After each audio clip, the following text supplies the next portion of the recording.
कल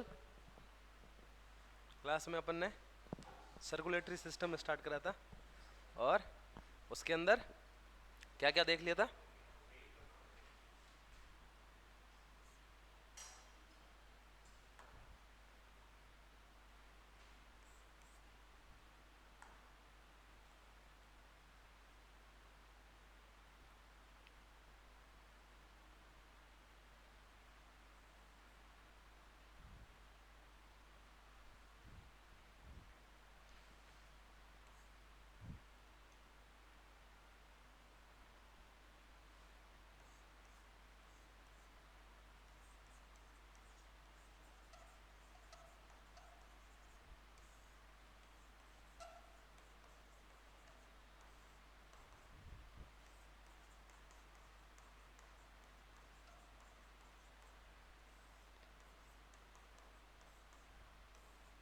मीडियम हिंदी है इंग्लिश? हिंदी, हिंदी और हिंदी, ठीक है। तो आज अपन हिंदी में ही देखें। हैं? तो आया कहाँ गया ये?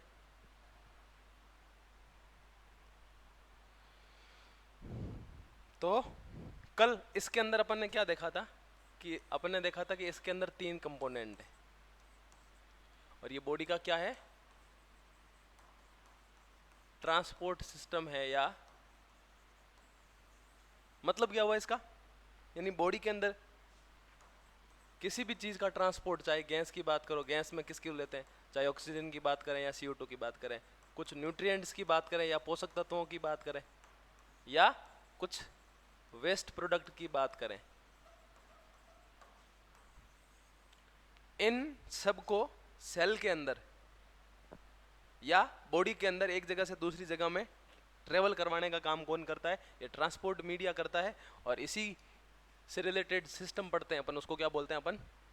सर्कुलेटरी सिस्टम या परिसंचरण तंत्र, ठीक है। अब क्या कर रहे हैं अपन? इसके अंदर अपन ने देखा था कि इसके अंदर 3 चीजें अपन ने पढ़ेंगी। इसके अंदर अपन हार्ट पढ़ेंगे,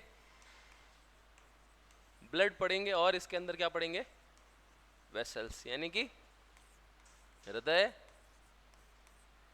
रक्त और वाहिकाएं,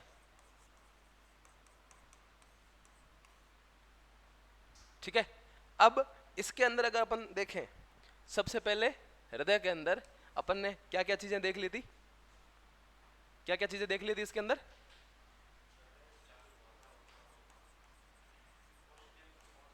हार्ट या हृदय के अंदर क्या क्या चीजें देख ली थी अपन ने? सबसे पहले अपन ने इसकी जो भी बेसिक है एनाटॉमी,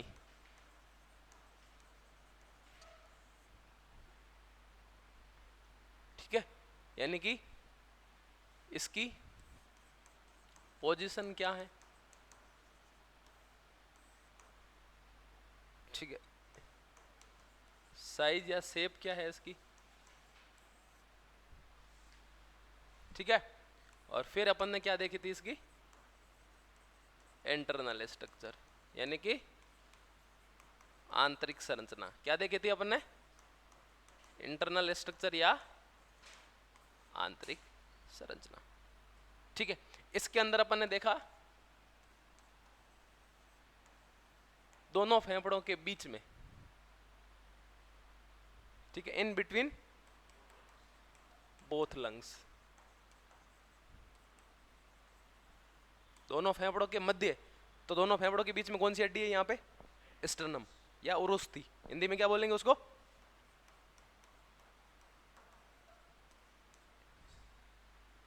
मतलब कुल मिला के चेस्ट के एकदम बीचों बीच एक हड्डी है जिसको क्या बोल रहे हैं अपन? उरुस्थि या स्टर्नम। इसके ठीक नीचे क्या है अपना? हार्ट।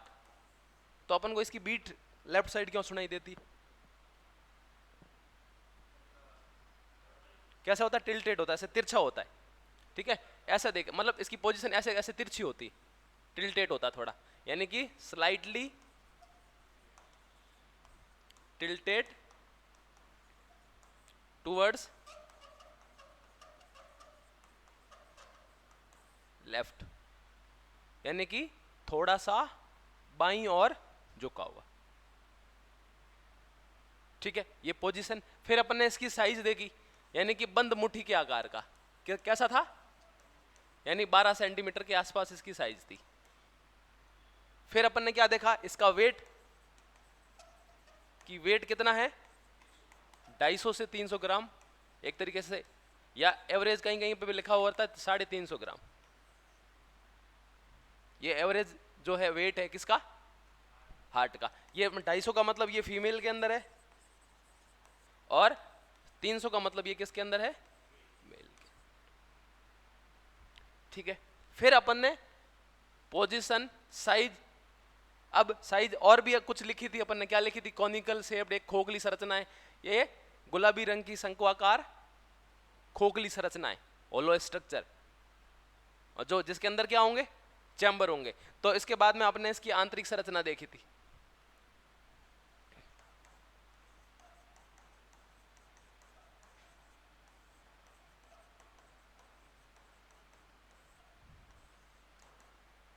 और आंतरिक संरचना में अपन ने क्या देखा था, सबसे बाहर से अपन ने इसके बाहर तो क्या देखी थी, कवरिंग, इसका प्रोटेक्शन किस तरीके से करा हुआ है।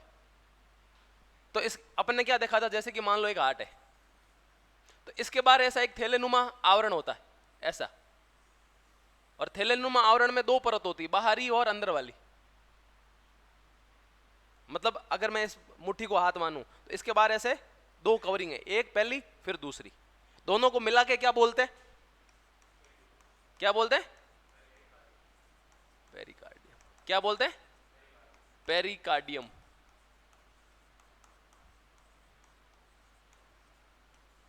यहां से ये चीज क्लियर है कि क्या क्लियर है कि पेरिकार्डियम के अंदर कितनी लेयर है। तो यहां पे इसने लिखा था, अपन ने क्या लिखा था, द्विस्तरीय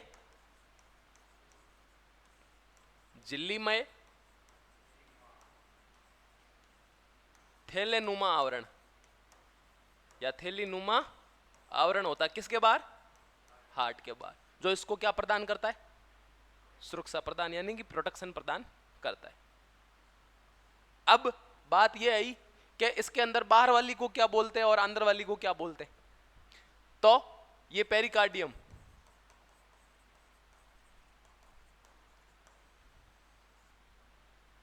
ठीक है, इसमें क्या बोला मैंने, एक तो आउटर है और एक क्या है, इनर है। आउटर को क्या बोला, पैराइटल पेरिकार्डियम। क्या बोला, पैराइटल, फिर आगे पेरिकार्डियम। इसी प्रकार अंदर वाले को क्या बोलते हैं, विसरल पेरिकार्डियम। अब इसको अंग्रेजी में क्या लिखना, ऐसे ही लिखना सीधा, पैराइटल पेरिकार्डियम, विसरल में विसरल पेरिकार्डियम। समझ में आई बात? ठीक है। अब ये तो क्या हो गया, आउटर मैंने ऊपर लिख रखा है, और ये क्या हो गया, इनर। अब क्या हुआ, इसके अंदर हार्ट चालू हो गया, यानी कि हार्ट के ऊपर तो भी, ऊपर भी क्या होगी, इसकी वॉल होगी, हार्ट की वॉल। ये भी क्या है, हार्ट की वॉल है, यहाँ पे हार्ट की दीवार यहाँ पे स्टार्ट हो गई। अब हार्ट की जो दीवार है इसमें भी 3 लेयर है। बाहर, पहले इसके बाहर का कवरिंग, वो कितनी लेयर्ड है, 2, बाहर वाली पैराइटल, अंदर वाली विसरल। अब कहां पे पहुंच रहे अपन, हार्ट की दीवार में जा रहे। हार्ट की दीवार में मैंने क्या बोला, 3 परत है, 3 लेयर है। सबसे बाहर वाली तो ये विसरल ही होगी, कॉमन लेयर है, जो बाहर थैलेनुमा आवरण भी बनाती है और हार्ट की वॉल को भी क्या करती है, बनाने का काम करती है। तो इसके लिए इसको एक दूसरा नाम और देते हैं। अगर हार्ट की दीवार के रेस्पेक्ट में बात करते तो इसको क्या बोलते हैं, एपिकार्डियम। क्या बोलते हैं, एपिकार्डियम। वो क्या था, पेरिकार्डियम। पेरिकार्डियम में 2 लेयर थी, कौन सी थी, पैराइटल और विसरल। विसरल अंदर वाली है, और अंदर वाली विसरल को हार्ट की दीवार भी बनाती है, तो इसलिए इसको एक दूसरा नाम भी देते हैं, क्या बोलते हैं, एपिकार्डियम। तो यानी कि अगर मैं हार्ट की दीवार बनाऊं, मानो कि ऐसे बनाऊं, हार्ट नहीं बना रहा हूं ऐसे, मतलब समझने के लिए, 1 2, ये मानो कि 3 मैंने लेयर बनाई है हार्ट की। मैंने क्या बोला, बाहर वाली क्या है, एपिकार्डियम है, क्या है, और इसको मैं अगर दूसरा नाम बोलूं तो विसरल पेरिकार्डियम भी बोल सकता हूं।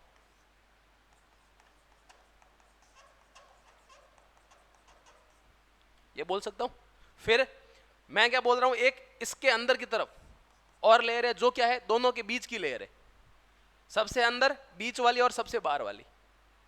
तो सबसे बीच वाली जो है इसको अपन बोलते हैं मायोकार्डियम। क्या बोलेंगे? यहां पे आगे अपन देखेंगे, ये जो मायो वर्ड कहीं पे भी अगर लिखेंगे ना अपन, इसका मतलब ही यही होता मांसपेशी या मसल, मसल्स। तो इसलिए अपन लिखते हैं कि साइंस की वो ब्रांच जिसके अंदर मांसपेशी और उससे रिलेटेड चीजों का अध्ययन किया जाता है उसको बोलते हैं मायोलॉजी।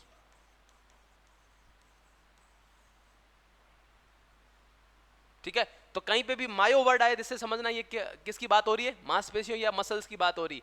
तो अब मैंने यहाँ पे इसके अंदर मायोकार्डियन में आपको मैंने बता रखा था, मैंने क्या बताया कि इसके अंदर क्या होती है, कार्डियक मसल्स होती है, हृदय पेशियां, जिन पेशियों के कारण ये हृदय संकुचित होता है वापस सिकुड़ता है, संकुचित होता है वापस सिकुड़ता है, वो मांसपेशियां जो है वो कौन से लेयर के अंदर पाई जाती है, मायोकार्डियम। यानी कि हार्ट की दीवार की मोटाई, भाई किस चैम्बर में हार्ट की दीवार की मोटाई कितनी है, ये इस बात के ऊपर निर्भर करेगी, किसके ऊपर, मायोकार्डियम। किसी चैम्बर की अगर दीवार मोटी है यानी कि उसका मायोकार्डियम मोटा है, बाकी दीवारों की जो साइज है, बाकी जो लेयर की साइज है वो क्या है, सबके अंदर क्या होगी, सेम होगी। लेकिन किसी की अगर चैम्बर की दीवार मोटी है दूसरे की तुलना में, तो वो मोटाई उसके अंदर एक्चुअली किसकी है, इस मायोकार्डियम की। तो एपिकार्डियम, बीच वाला मायोकार्डियम, और सबसे अंदर वाले को क्या बोलते हैं, एंडोकार्डियम। क्या बोलेंगे, एंडोकार्डियम। तो क्या आया अपने पास, हार्ट के बाहर सबसे बाहर एक पतली लेयर जिसको क्या बोला, पैराइटल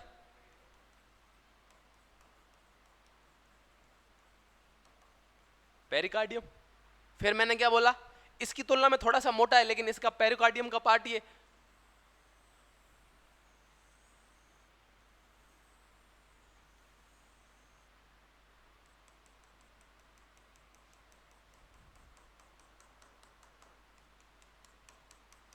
ये क्या है, विसरल पेरिकार्डियम। यानी इसको मैंने एक दूसरा नाम भी दिया था, क्या दिया था, एपिकार्डियम। मैं लिखूंगा उसके पीछे पीछे, जितना ज्यादा बोलोगे जितना ज्यादा याद होगा। मैं एक वर्ड को 4 बार बोलता हूं, आप भी साथ साथ 4 बार बोलोगे तो आपको यहाँ क्लास के अंदर याद हो जाएगा। घर पे जाके एक बार देखना है और सवाल की प्रैक्टिस करनी, समझ में आई बात। तो ये क्या है, एपिकार्डियम। अब मैं क्या बोलता हूं कि भाई इसके अंदर हार्ट की दीवार चालू हो जाएगी, यानी कि अब हार्ट की दीवार का एक अगर लेयर बना लूं मैं,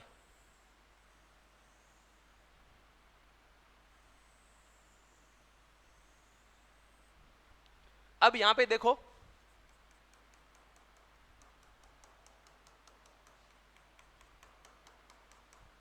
मैंने क्या बोला, विसरल पेरिकार्डियम ही हार्ट की बाहर की लेयर है जिसको क्या बोल रहा हूं, एपिकार्डियम। तो इस एपिकार्डियम के जस्ट बीच में क्या होगी, इसकी बीच वाली लेयर, यानी कि बीच में जो ये खाली स्थान दिख रहा है ये एक्चुअली इसका क्या है, मायोकार्डियम है। क्या है, मायोकार्डियम। ये किसकी दीवार है, और मायोकार्डियम की जो दीवार है वो किससे बनती है, कार्डियक मसल्स या हृदय पेशियां।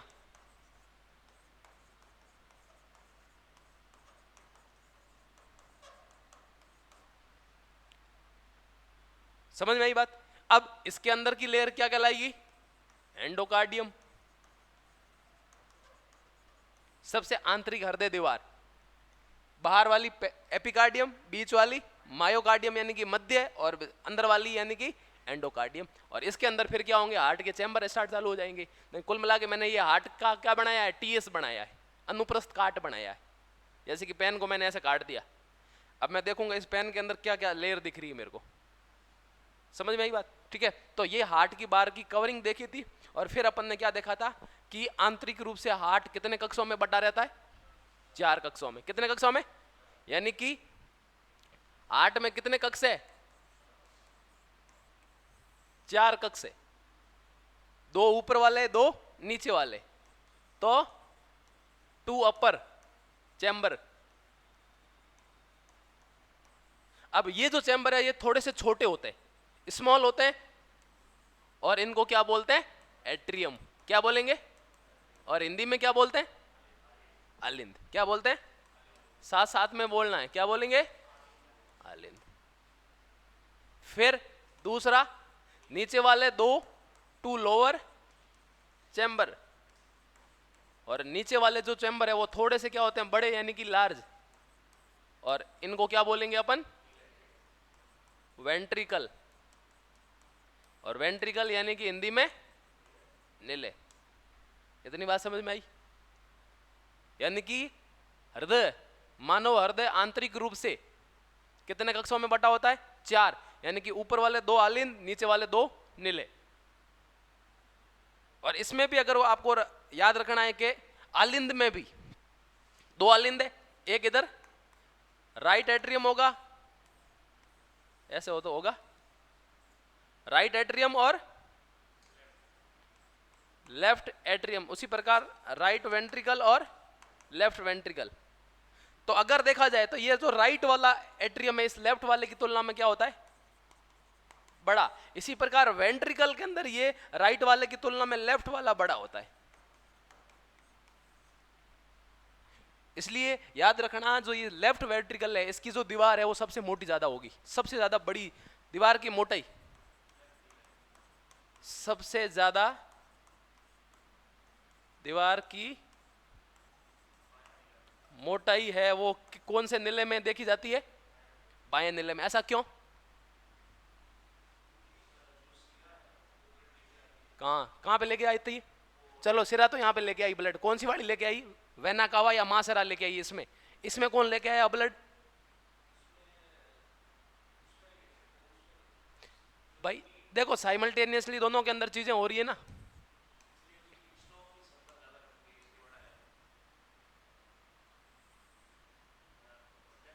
ऐसे बना लेता हूं मैं, ठीक है? ये ऊपर वाला बड़ा है और यहां पे ये वाला बड़ा है। ये है कौन सा? राइट एट्रियम है। इसी प्रकार ये राइट क्या है? वेंट्रिकल। ये लेफ्ट एट्रियम है और ये क्या है? राइट कैसे होगा? लेफ्ट वेंट्रिकल होगा। मैंने बोला बॉडी के अकॉर्डिंग देखना अपन को, है ना? मेरा राइट है, इसका मतलब इधर वाला क्या होगा? राइट होगा। समझ में आई बात? मेरी बॉडी में जो राइट पोर्शन है वो इसके अंदर राइट दिखेगा। अब मैंने क्या बोला कि इसकी दीवार की मोटाई ज्यादा क्यों है?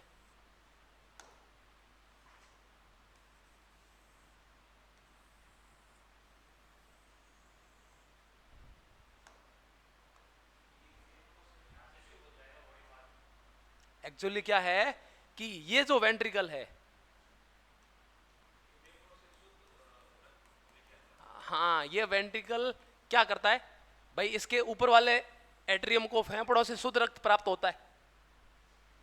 कौन लेके आती है? कौन सी सिराएं? फुफ्फुस की सिराएं। कहां से लाएगी? फुफ्फुस के पास फेफड़े यहां पे है। अब मैं ऊपर बना रहा हूं, एक्चुअली फेफड़े तो हार्ट के साइड में होते, लेकिन मान के अपन बना रहे हैं कि भी मान लो फेफड़े, तो फेफड़ों के पास एक वाहिका जा रही है, वो क्या कर रही है? रक्त को लाके कहां पटक रही है? लेफ्ट एट्रियम में पटक रही है। यानी कि यहां से कैसा रक्त आया? शुद्ध रक्त आया। उसी प्रकार इसके साथ साथ इसके अंदर कोई क्या कर रही है? अशुद्ध रक्त को लाके पटक रही है। और ऐसा कौन करती है? धमनियां कैसे करेगी? मैंने क्या बोला?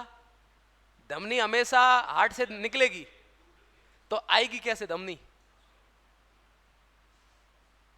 मैंने क्या बोला? सिरा और धमनी की परिभाषा क्या बताई थी कि सिरा जो होगी वो हमेशा हृदय की ओर रक्त को लेके आएगी, और धमनी क्या करेगी? हृदय से दूर की तरफ रक्त को लेके जाएगी, चाहे कोई भी हो। अब यहां पे मैं क्या कर रहा हूं? रक्त इसके पास आ रहा है, यानी कि धमनी तो नहीं हो सकती पक्का 100%। और सिरा कौन सी होगी? महासिरा।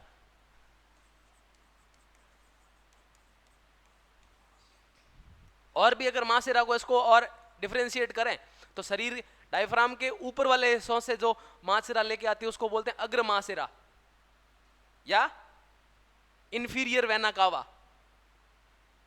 और शरीर के डायफ्राम जो है, फेफड़ों के नीचे वाला जो डायफ्राम होता है, उसके नीचे वाले जो हिस्सों से, यानी कि लोअर बॉडी पार्ट्स जो है, वहां से जो ब्लड को लाने, सॉरी ब्लड ब्लड और वो भी कौन सा है, अशुद्ध रुधिर, उसको लाने का काम करती है पश्च महाशिरा या पोस्टीरियर वेना कावा।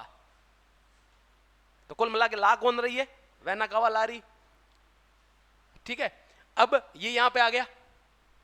तो कुल मिला के इस चैम्बर में, इस चैम्बर, दोनों चैम्बर के अंदर साइमल्टेनियसली क्या हो गया, ब्लड आ गया। इसका सोर्स अलग है, इसका सोर्स अलग है। अब ये वाला जो है आगे जो राइट वेंट्रिकल है, इसको, इसका काम है इस अशुद्ध रुधिर को फेफड़ों के पास भेजना। क्यों? क्योंकि वो फेफड़े क्या करेंगे, इसके अंदर ऑक्सीजन मिक्स करेंगे, वापस इसको शुद्ध बनाएंगे। ठीक है, लेकिन इसको तो कहां पे भेजना, फेफड़ों के पास ही भेजना। लेकिन इस वाले बेचारे के वेंट्रिकल को क्या करना, पूरी बॉडी के अंदर ब्लड को पंप करना है।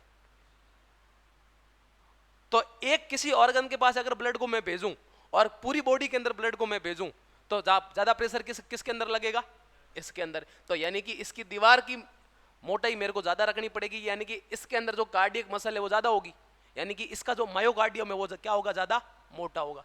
और मैंने क्या बोला कि हृदय की दीवार की जो मोटाई है वो कौन से परत के ऊपर निर्भर करेगी, इसकी मध्य परत, जिसको अपन क्या बोलते हैं, मायोकार्डियम, और जो किससे बनती है, कार्डियक मसल्स या हृदय पेशियों से। समझ में आई बात? तो आंतरिक रूप से हृदय के अंदर कितने चैम्बर हो गए, 4 हो गए। फिर मैंने क्या बोला कि ये चारों के चारों जो चैम्बर है एक दूसरे से क्या होते हैं, एक दीवार यानी कि सेप्टम या पट के द्वारा क्या होते हैं, पृथक। एक पट ये जो क्या करता है, दोनों आलिंदों को क्या कर रहा है, पृथक कर रहा है। इसी प्रकार दोनों निलय के बीच में भी क्या है, एक पट है। इसी प्रकार एक आलिंद और एक दूसरा वाला निलय, उसी ओर के आलिंद और उसी ओर के निलय के बीच में भी पट है, और उसी ओर के आलिंद और उसी ओर के निलय के बीच में भी क्या है, पट है। लेकिन यहाँ पे ऐसा कोई ब्लड का फ्लो इधर नहीं करना है जरूरी है, इसलिए यहाँ पे ये पूरा पूरा क्या होता है, कंटिन्यूस होता है। उसी प्रकार ये वाला भी क्या होता है, कंटिन्यूस होता है। तो ब्लड की पासिंग अपन को कहां से कहां करनी है, अपन को ये चाहिए कि यहां से ब्लड अपना आप कहां पे आ जाए, इसमें, और इस वाले से ब्लड किस में आ जाए, इसमें आ जाए। तो इसके लिए मेरे को क्या चाहिए, इस वाले सेप्टम के अंदर मेरे को छेद चाहिए, पोर चाहिए। इसी प्रकार इसके अंदर भी छेद या पोर चाहिए। अब यहां से ब्लड तो आ जाएगा, लेकिन इस ब्लड की रेगुलेशन, एंट्री को रेगुलेट करने के लिए मेरे को क्या करने रखने पड़ेंगे, इसके ऊपर दरवाजे बनाने पड़ेंगे, गेट चाहिए। भाई इस गेट का अर्थ क्या है कि मेरी मर्जी है, उसको मैं अंदर आने दूंगा, नहीं तो नहीं आने दूंगा, अंदर से बंद कर दूंगा, ऐसा होता है। अब इसी प्रकार क्या होता है, यहां पे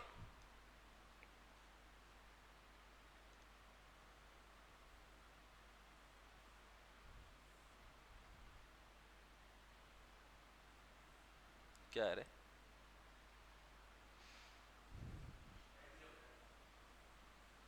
ठीक है।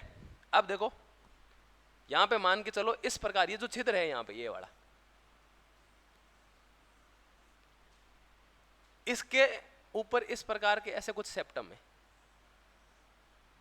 इसी प्रकार इसके ऊपर भी ऐसे कुछ क्या है, गेट है।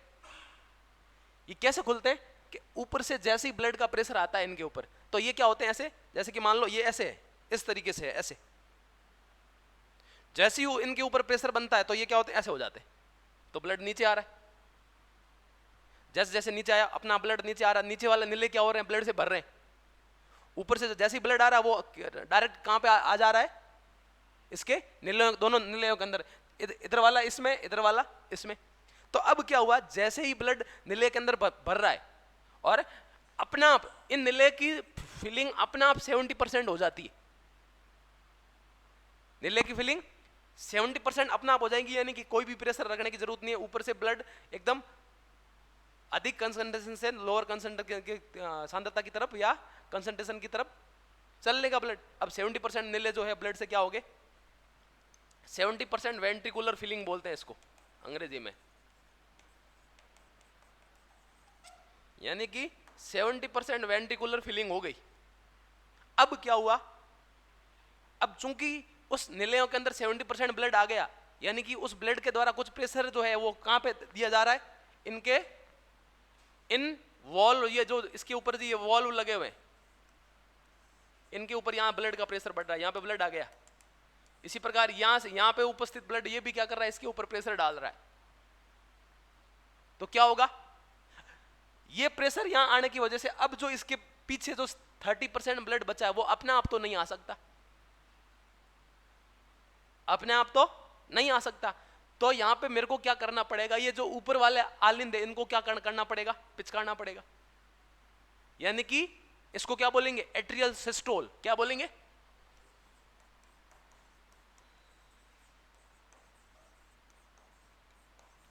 और हिंदी में क्या बोलेंगे, आलिंद संकुचन।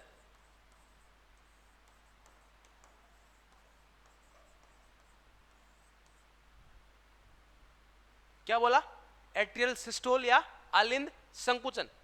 यानी यहां पे एक पहला प्रोसेस आया,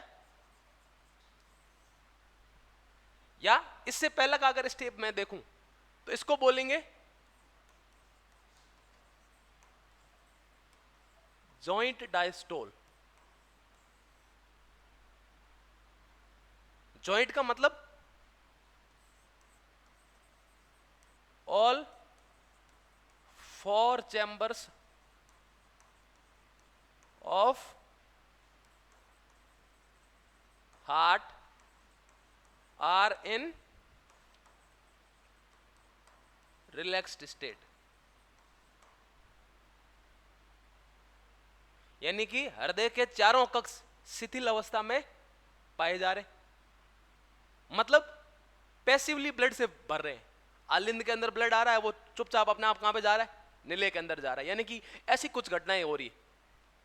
अगर मैं इसको अगर एक तरीके से हार्ट का,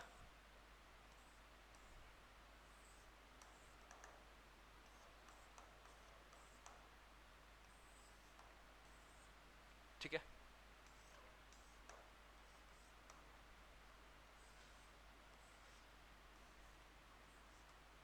ठीक है, यहां से ब्लड आ रहा, इसी प्रकार इसके अंदर भी क्या आ रहा है, ब्लड आ रहा है। ये कौन सा है, राइट एट्रियम। ये कौन सा है, लेफ्ट एट्रियम। इसी प्रकार ये कौन सा है, राइट वेंट्रिकल है, और ये कौन सा है, लेफ्ट वेंट्रिकल। यहां से जो ब्लड आ रहा है वो किसके द्वारा आ रहा है, वेना कावा या मासायरा के द्वारा आ रहा है। और इसी प्रकार यहां से जो ब्लड आ रहा है वो किससे आ रहा है, पल्मोनरी वेन के द्वारा आ रहा है। किसके द्वारा आ रहा है, पल्मोनरी वेन या फुफ्फुसीय सिरा के द्वारा। यानी कि ये जो ब्लड है वो कैसा है,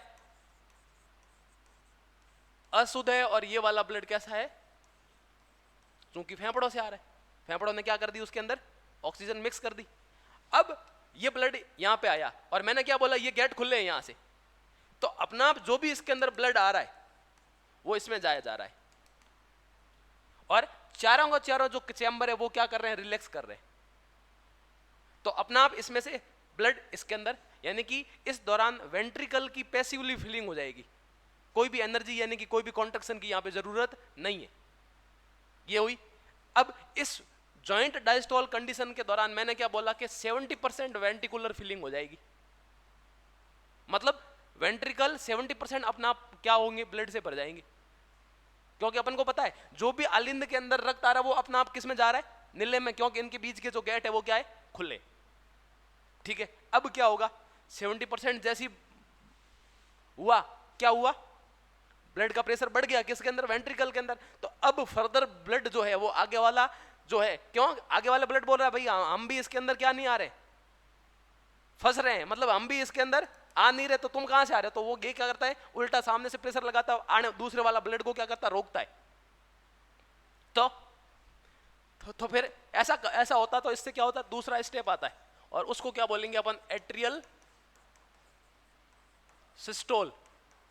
मैं आपको एक तरीके से ये प्रोसेस समझाने की कोशिश कर रहा हूं, ठीक है। अब एट्रियल सिस्टोम का मतलब ही यही हुआ, क्या होता है, आलिंदों में संकुचन।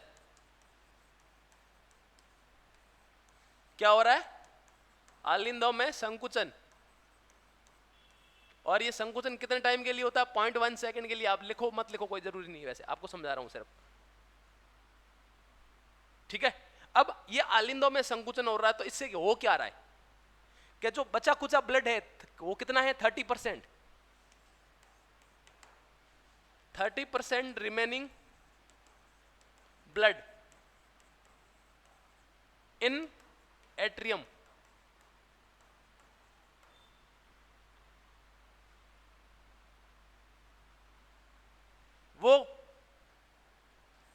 किसके अंदर डाल दिया जाएगा? वेंट्रिकल्स के अंदर डाल दिया जाएगा। और किस प्रोसेस के द्वारा? आलिंदों में संकुचन, यानी कि जैसे ही आलिंद पिचकते हैं तो वहां पे प्रेशर डेवलप होता है। प्रेशर जैसे ही डेवलप होता है तो वहां से जो पीछे बचा हुआ ब्लड है वो भी किसमें पहुंच जाता है, यानी कि कुल मिला के यहां इस दौरान 100% क्या हो जाएगी? वेंट्रिकुलर फीलिंग हो जाएगी। अब क्या हो गया? नीले पूरी तरीके से जितना ब्लड आना था वो आ गया, मतलब नीले पूरी तरीके से ब्लड भर गया है, आलिंदों में कुछ नहीं बचा हुआ ऊपर। लेकिन अभी भी इस दौरान देखो कि अभी भी यहां के अंदर ये वाले जो गेट है ये खुले पड़े हैं। तो अब क्या खतरा है? यहां पे ब्लड यहां से वापस जा सकता है इधर उधर, लेकिन ऐसा करने नहीं देना अपन को। क्या करना है? इसको रोकना है। तो रोकने के लिए क्या करूं मैं? इन गेट को बंद कर दूं? क्या सही बात है? तो अगला प्रोसेस आता है जिसको बोलते हैं वेंट्रिकुलर सिस्टोल।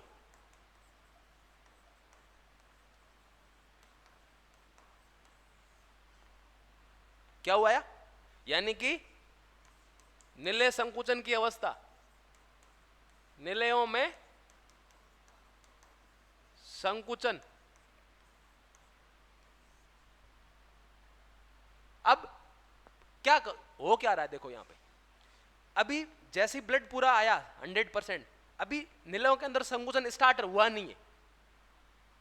मतलब निलय संकुचन की ऐसी अवस्था जब कोई भी वॉल्यूम में परिवर्तन नहीं आया, जितना ब्लड उसके अंदर पड़ा है उतना वो आगे कहीं पे भी अभी तक नहीं गया है, वो पड़ा है।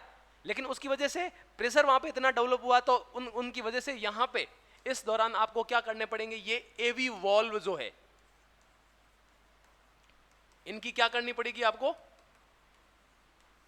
क्लोजिंग। एवी का मतलब क्या हुआ? एट्रियो वेंट्रिकुलर वॉल्व, यानी कि एट्रियम और वेंट्रिकल के बीच में जो वॉल्व है, ठीक है। और एवी वॉल्व में भी दो तरीके से है, राइट एट्रियम और राइट वेंट्रिकल के बीच का जो वॉल्व है उसको क्या बोले थे अपन? ट्राइकस्पिड, त्रिवलनी।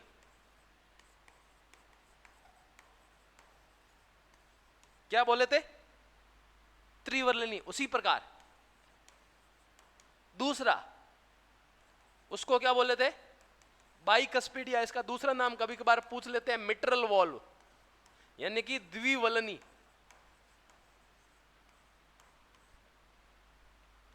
ठीक है। अब ये जो ट्राइकस्पिड है, ये जो बाइकस्पिड वॉल्व जिसको अपन क्या नाम देते हैं? एवी वॉल्व, इनकी क्लोजिंग करनी पड़ी। और जैसे ही एवी वॉल्व की यहां पे क्या होता है? क्लोजर होता है, तो पहली जो हार्ट साउंड है, यानी कि फर्स्ट हार्ट साउंड, यानी प्रथम हृदय धमनी सुनाई देती है, और जिसको अपन क्या बोलते हैं? लब। क्या नाम देते हैं? लब। समझ में आई बात? अब क्या हो गए? ये वॉल्व बंद हो गए, यानी कि अब इसके अंदर प्रेशर और ज्यादा बन गया, और जैसे ही और ज्यादा बन गया तो आगे इन ब्लड को कहां पे भेजा जाएगा?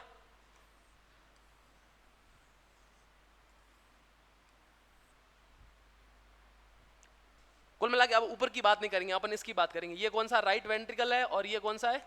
Left ventricle. अब इन दोनों से ब्लड कहीं दूसरी जगह जगह पे जाएगा, ये तो पूरी बॉडी के अंदर भेजेगा, ये किसके पास भेजेगा? फेफड़ों के पास। तो यहां इसके ऊपरी कोने जो है, ये ऊपर वाला जो कोना, यहां से एक क्या निकलता है? ऐसे चाप निकलते हैं ऊपर। हार्ट का डायग्राम बनाऊंगा तब समझाऊंगा आपको। इसी प्रकार इसके इस कोने से भी क्या निकलता है? यहां से। और इनके ऊपर जैसे ही यहां इनका जो ओपनिंग है, यहां पे कुछ क्या होते हैं? ऐसे कपाट होते हैं या वॉल्व होते हैं ऐसे। जनरली पहले बंद थे ये। कब? जब ये वेंट्रिकल भर रहा था तब। लेकिन जैसे ही ये वाले वॉल्व क्लोज हुए, इसके अंदर प्रेशर बना, अब इसके अंदर तो क्या हो रहा है? जबरदस्त। जैसे ही प्रेशर बना तो अब ये क्या बोल रहा है हार्ट के? भाई इनको खोलो, ताकि मेरे अंदर जो वाला ब्लड है वो इस वाला इसमें चला जाए, और इस वाला किसमें चला जाए? इसमें चला जाए। यानी कि निलय संकुचन के दौरान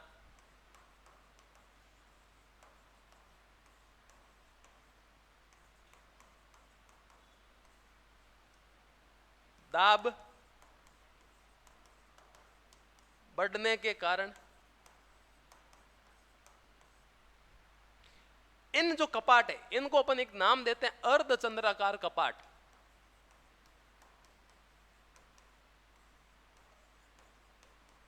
या अंग्रेजी में इनको बोलते हैं सेमी ल्यूनर वॉल।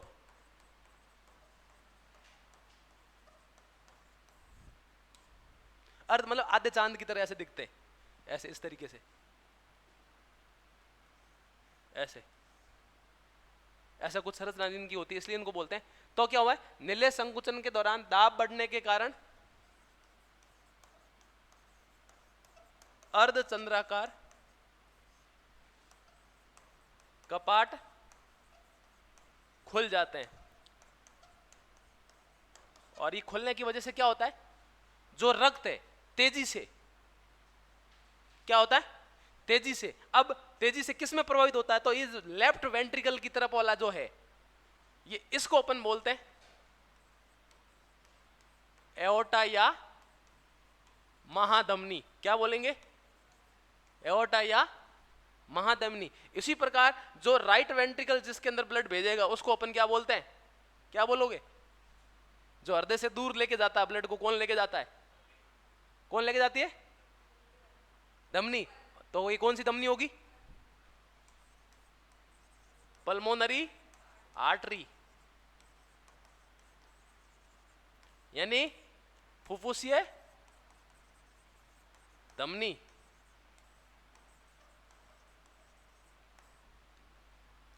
अब ये जैसे ही हार्ट से बाहर निकलेगी ऐसे दो भागों में डिवाइड हो जाएगी। हार्ट का डायग्राम बनाते हैं, ऊपर ऐसे जैसे ही बाहर निकलती है ऐसे दो बाई फरकेट हुई दिखती है आपको। वो क्या है, क्योंकि फेफड़े कितने हैं अपने अंदर, दो, तो एक लेफ्ट वाली लेफ्ट की तरफ जाएगी, राइट वाली राइट की तरफ, यानी कि ये किधर की तरफ जा रही है, राइट लंग्स की तरफ जाएगी, लंग की तरफ जा रही है, और ये वाली किसकी तरफ जा रही है, लेफ्ट लंग की तरफ जा रही है। और इनके पास ले जाके ये जो अशुद्ध रुधिर यहां से इसने भेजा है इसको वहां पे पटकेगी, और वहां पे क्या करा जाएगा, ऑक्सीजन को मिक्स करा जाएगा। मिक्स करने के बाद वहां से वापस कलेक्ट करने का काम ब्लड को कौन करेगा, ये वाली पल्मोनरी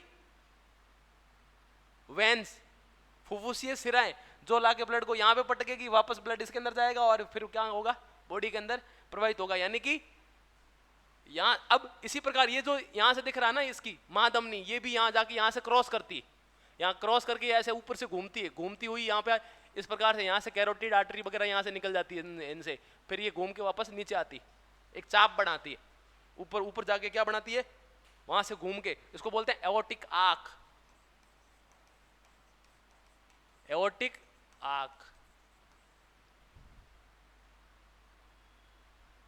ठीक है, हार्ट का डायग्राम बनाऊंगा अभी मैं ना, तो उसमें अपन को समझ में आएगा। तो हार्ट के अंदर जो सिस्टम कैसे हो रहा है समझ में आ रहा है। अब क्या हुआ, अब धीरे धीरे क्या हो रहा है, ब्लड इसमें से किसमें जाकर चला गया, इन चापों के अंदर चला गया, आग के अंदर, या इस वाला इसमें, इस वाला इसमें। तो कुल मिला के मैं क्या कहना चाह रहा हूं, इसके जो नीले हुए ब्लड से क्या हो रहे हैं, खाली हो रहे हैं, यानी कि प्रेशर वापस इसके अंदर क्या हो रहा है, डाउन। यानी कि इसके बाद में वेंट्रिकुलर सिस्टोल के बाद अब नीले क्या हो रहे हैं, वापस क्या हो रहे हैं, रिलैक्स कर रहे हैं। यानी कि अब लास्ट वाली कंडीशन कौन सी आएगी, वेंट्रिकुलर डायस्टोल। कौन सी कंडीशन आएगी,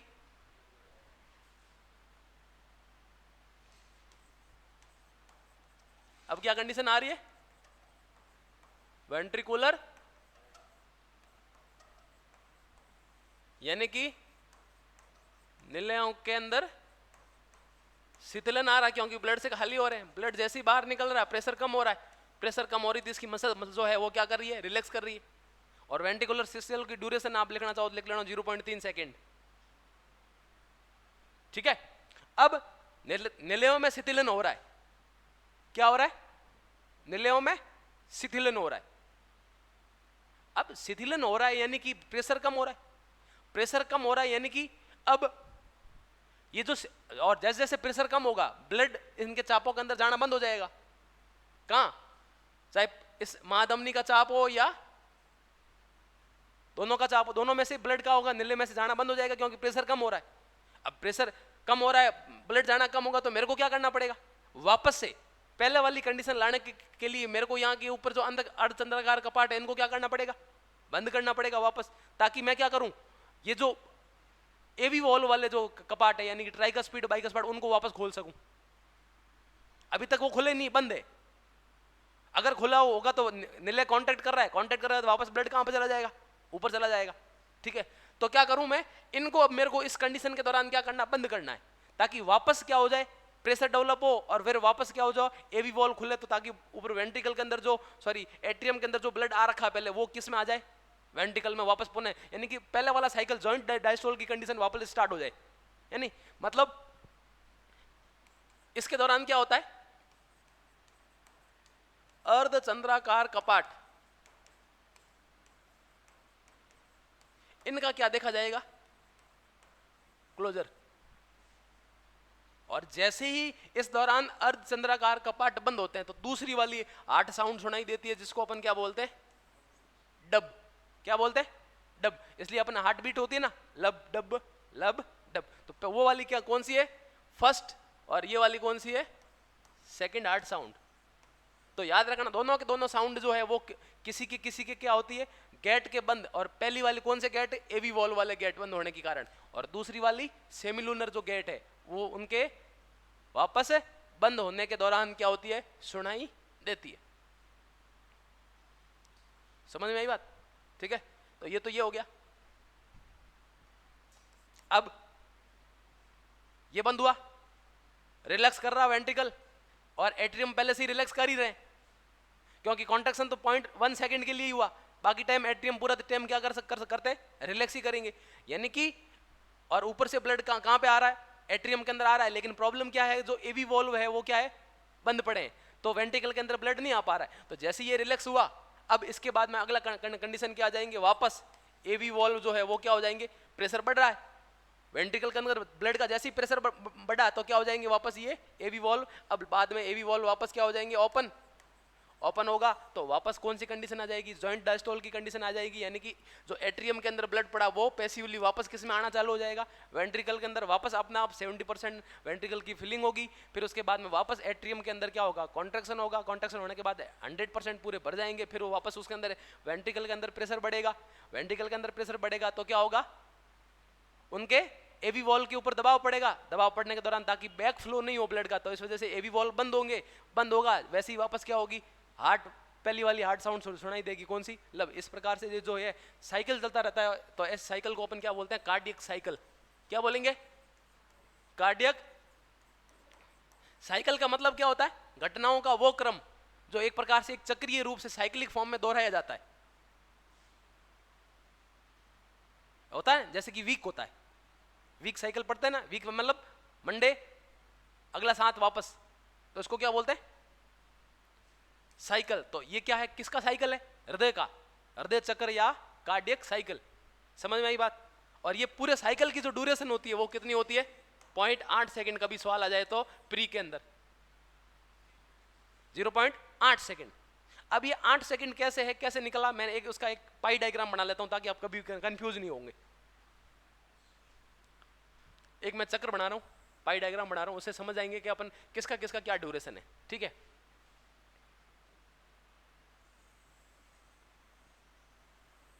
इसमें 2 साइकिल है, एक तो आउटर साइकिल और एक अंदर वाला। ठीक है, आउटर वाला मैं किसके लिए यूज कर रहा हूं, एट्रियम के लिए यूज कर रहा हूं, यानी कि आलिंद के लिए। ठीक है, इनर वाला जो है, इनर साइकिल जो है वो किसके लिए यूज कर रहा हूं मैं, वेंट्रिकल के लिए यूज कर रहा हूं, यानी कि किसके लिए, नीले के लिए यूज कर रहा हूं। समझ में आई बात। अब मैं क्या कर रहा हूं, इसको बराबर 8 भागों में डिवाइड कर रहा हूं। कितने भागों में, 8, यानी कि 1 2 8 बराबर भाग हो गए इसके। समझ में आ रही बात। अब यहां पे देखो,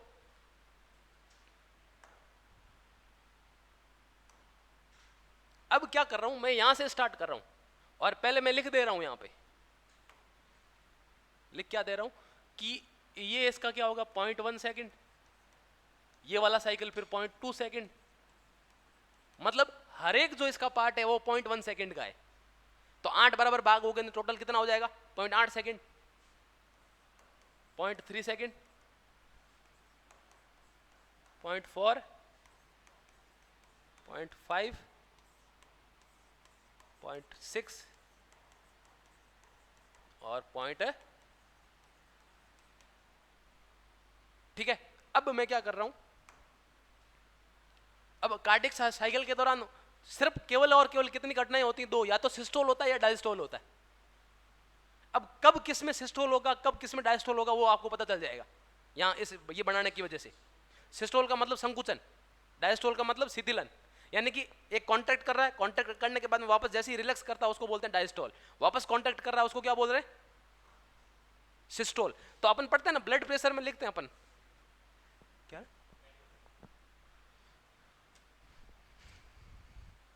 जैसे ही अपन अगर लिखते हैं ब्लड प्रेशर के अंदर क्या लिखते हैं अपन, ऐसे लिखते हैं ब्लड प्रेशर कितना होता है 120/80 mmHg, ऐसा लिखते हैं कि ह्यूमन का ब्लड प्रेशर इतना है। ये जो 120 है ये हार्ट जब कॉन्ट्रैक्ट कर रहा है उस दौरान ब्लड जो कैपिलरीज है या ब्लड वेसल्स है उसके अंदर ब्लड क्या जो है वो उसकी वॉल के ऊपर कितना प्रेशर लगा रहा है,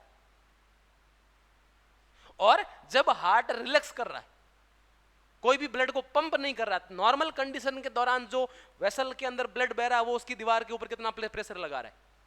तो इसलिए बोलते हैं इसको बोलते हैं सिस्टोलिक बीपी और इसको क्या बोलते हैं डायस्टोलिक बीपी। समझ में आई बात? ठीक है, तो मैं क्या क्या लिख रहा हूं यहां पे, मैं ये लिख रहा हूं कि यहां पे एक चीज बना रहा हूं, मैं ये बना रहा हूं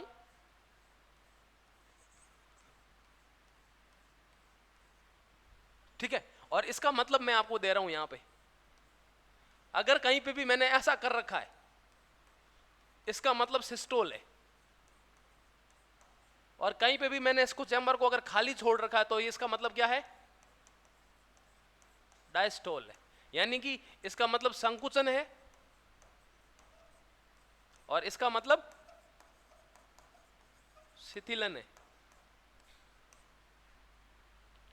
ठीक है, अब मैंने क्या करा, इसको ये करा, लाइनिंग करी इसके अंदर।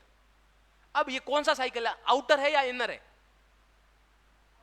आउटर है, और आउटर साइकिल किसको रिप्रेजेंट कर रहा है, यानी कि हार्ट के आलिंद में कितने सेकंड के लिए 0.1 सेकंड के लिए क्या हो रहा है कॉन्ट्रैक्शन हो रहा है, और इसका आलिंद का बाकी वाला साइकिल बाहर वाला पूरा का पूरा मैं खाली छोड़ रहा हूं, यानी कि बचे हुए पूरे के पूरे 0.7 सेकंड जो है कार्डिक साइकिल के उनके दौरान जो ये आलिंद है या एट्रियम है पूरी तरीके से रिलैक्स करेंगे। समझ में आई बात? अब जैसे क्या हुआ कॉन्ट्रैक्शन हुआ आलिंद के अंदर, यानी कि 30% ब्लड फ्लो किसके अंदर ज्यादा हो गया वेंट्रिकल के अंदर, अब वेंट्रिकल पूरी तरीके से ब्लड से भर गए, और अब किसको कॉन्ट्रैक्शन की जरूरत है, तुरंत उसके बाद में वेंट्रिकल को कॉन्ट्रैक्शन की जरूरत होगी, यानी कि इसके तुरंत बाद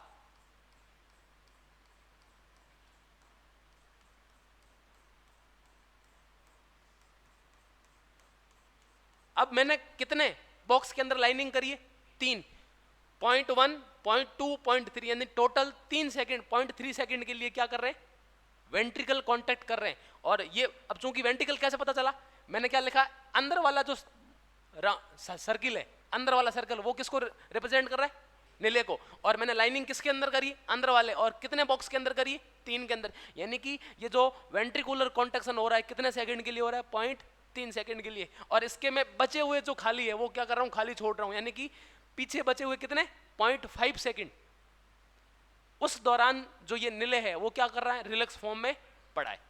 ठीक है, अब 5 कौन से हुए 1 2 3 4 5, यानी कि तो उसके अंदर प्रेशर नहीं है तो वो कांटेक्ट नहीं करे रिलैक्स फॉर्म में भर रहे हैं। ठीक है, अब आपको मैं आपको ये पता है ऐसा बनाना आता है, आपको एग्जाम में कोई सवाल पूछ ले कि कार्डियक साइकिल या हृदय चक्र के दौरान वह ड्यूरेशन बताइए जिस दौरान हृदय के चारों चैम्बर रिलैक्स अवस्था में रहते हैं। अब इसमें से देखो कि किस में दोनों के ऊपर लाइनिंग नहीं है, कहां से देखो यहां पे इसके ऊपर लाइनिंग है तो इसके ऊपर नहीं, सॉरी इसके ऊपर लाइनिंग है इसके ऊपर नहीं है, यानी कि यहां पे ये क्या कर रहा है कांटेक्ट कर रहा है, यहां पे ये तो ये तो हो नहीं सकता। फिर ये यहाँ पे, तो ये भी, तो पीछे इतना, ये जो हाफ पोर्शन बचा हुआ है इसमें देखो 1 2 3 4, इस दौरान वेंट्रिकल भी क्या है, रिलैक्स कर रहे हैं, 1 2 3 4, इस दौरान एट्रियम भी क्या कर रहे हैं, रिलैक्स कर रहे हैं। तो ये जो कंडीशन इधर वाली दिख रही है आपको, ये वाला इतना पोर्शन, ये कितने टाइम के लिए है, 0.4 सेकंड के लिए, 0.4 सेकंड। और यही जो टाइम होता है वो किसका होता है, जॉइंट डायस्टोल का होता है।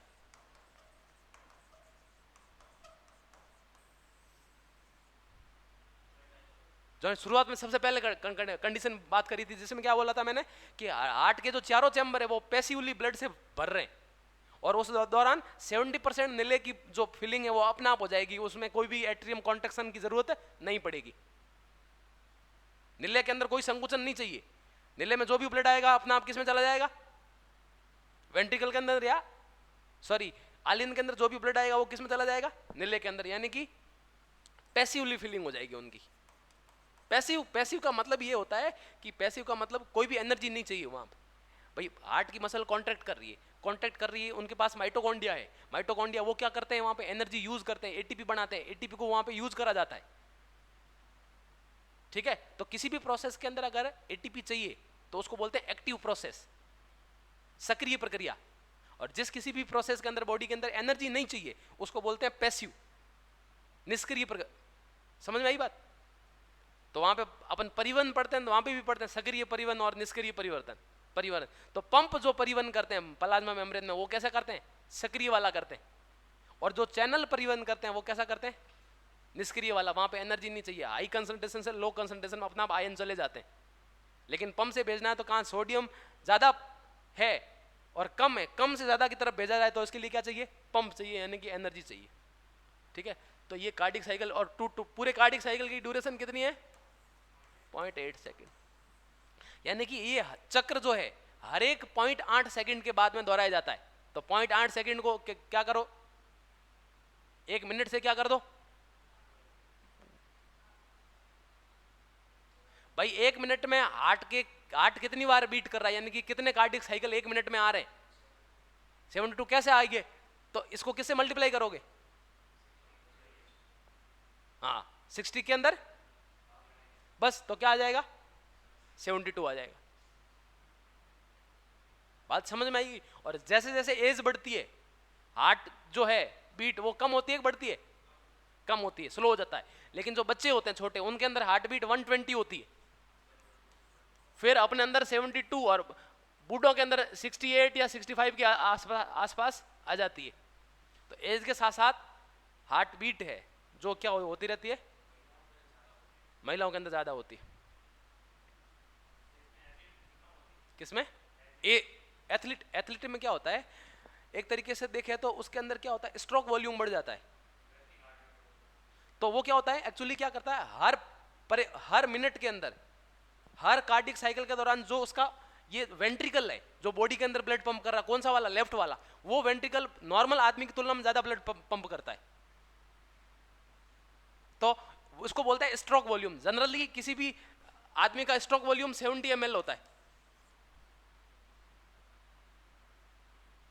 कितना होता है, 70 ml। और 70 ml तो किस में, एक कार्डिक साइकिल में, मतलब हर एक जैसी हार्ट पंप करता है तो कितना ब्लड पंप कर रहा है, 70 ml। और मिनट में कितनी बार करता है, 72। तो 72 को इससे लगभग 5000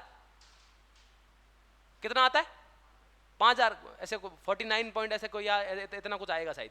ठीक है, तो ऐसे इसको बोलते हैं कार्डिक आउटपुट। कार्डिक आउटपुट होता है stroke volume into heartbeat. ठीक है, स्ट्रोक वॉल्यूम जनरली कितना है, 70 ml, और हार्ट बीट कितनी है, 72। इसको मल्टीप्लाई करो, आपका कितना आ जाएगा, कार्डियक आउटपुट आ जाएगा।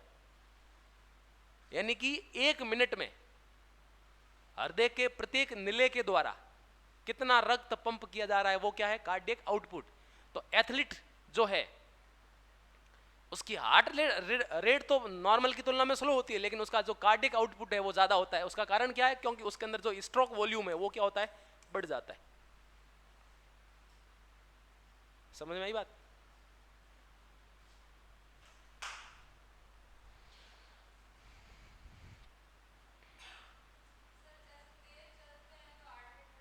बिल्कुल। क्यों क्यों? इसलिए तो वो क्या है, कार्डियो, उसको क्या बोलते हैं अपन, कार्डियो एक्सरसाइज। कार्डियो एक्सरसाइज हमेशा क्या करती है, हार्ट की एफिशिएंसी बढ़ाती है। आप रनिंग कर रहे हो, जॉगिंग कर रहे हो, लेकिन आप जिम जा रहे हो, मसल बिल्डिंग कर रहे हो, तो आप कार्डियो, आपका हार्ट हेल्दी है ऐसा जरूरी नहीं है। मसल बिल्डिंग कर रहे हो, जिम जा रहे हो, आपका हार्ट हेल्दी है ऐसा जरूरी नहीं है, लेकिन आप कार्डियो कर रहे हो, यानी कि रनिंग कर रहे हो, एक्सरसाइज कर रहे हो, जॉगिंग कर रहे हो, जो भी चीजें ये कर रहे हो, इसका मतलब आप क्या कर रहे हो, कार्डियो। और उसकी वजह से क्या हो, क्या आ रहा है एक्चुअली, आपके हार्ट का स्ट्रोक वॉल्यूम बढ़ जा रहा है, तो बॉडी के अंदर ब्लड ज्यादा जा रहा है, ज्यादा जा रहा है यानी कि ऑक्सीजन ज्यादा जा रही है, और ऑक्सीजन ज्यादा जा रही है तो वैसे व्यक्तियों को थकान ज्यादा जल्दी नहीं होती। क्यों नहीं होती? क्योंकि उसके अंदर रेड मसल फाइबर बन जाते हैं, जिसकी वजह से उनके पास मायोग्लोबिन बढ़ जाता है। मायोग्लोबिन ऑक्सीजन को और एक्स्ट्रा रूप में क्या कर लेता है, स्टोर कर लेता है। हाँ, कार्डियो तो यही तो होती है, कार्डियो, कार्डियो जो हार्ट की एफिशिएंसी को बढ़ाती है, मजबूत कर रही है, यानी कि हार्ट का आपको क्या कर रही है, स्ट्रोक वॉल्यूम बढ़ा रही है। हर एक कार्डियक साइकिल में जो आपका निले कितना ब्लड पंप कर रहा है, जनरली तो 70 ml कर रहा है, यानी कि ये बढ़ जाए तो आपका कार्डियक आउटपुट बढ़ जाएगा। कैसे? कैसे? कैसे? हाँ हाँ, अगर कोई हाँफ रहा है ज्यादा या उसको ऐसे कोई दिक्कत आ रही है तो उसको हार्ट के अंदर दिक्कत हो सकती है। अरे एक लिमिट होती है भाई, नॉर्मली तो मान लो एथलीट भी है तो उसकी भी तो कोई लिमिट होती है। हुसैन बोल्ट को अगर 100 मीटर की वो रनिंग कर रहा है, ठीक है, उसको अगर ज्यादा दे तो उसकी एफिशिएंसी उसके अकॉर्डिंग बना रखी है उसने। तो सबकी अलग अलग एफिशिएंसी होती है, वो अपने आप को किस अकॉर्डिंग ट्रेन करता है। कोई अगर लॉन्ग रेस के लिए अगर अपने आप को ट्रेन कर रहा है तो कभी भी 100 मीटर के अंदर नहीं भाग सकता, क्योंकि उसके हार्ट को उसने क्या करा है, उसके अकॉर्डिंग ट्रेन कर रखा है। समझ में आई बात? ऐसा होता है। तो हार्ट, हार्ट का बेसिक कंसेप्ट, उसके क्या क्या चैम्बर है, कैसे कैसे उसके अंदर कार्डिक साइकिल चलता है, किस प्रकार से अलग अलग तरीके से चीजें। और आपको आपको मैं एक डायग्राम समझा दूं, हार्ट का डायग्राम बना दूं?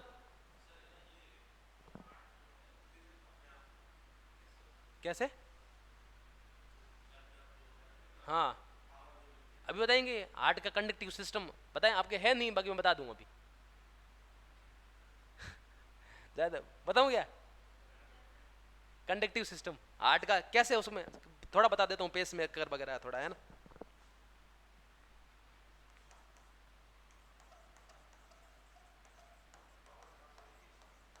वही तो बता रहा हूँ, कंडक्टिव सिस्टम ऑफ,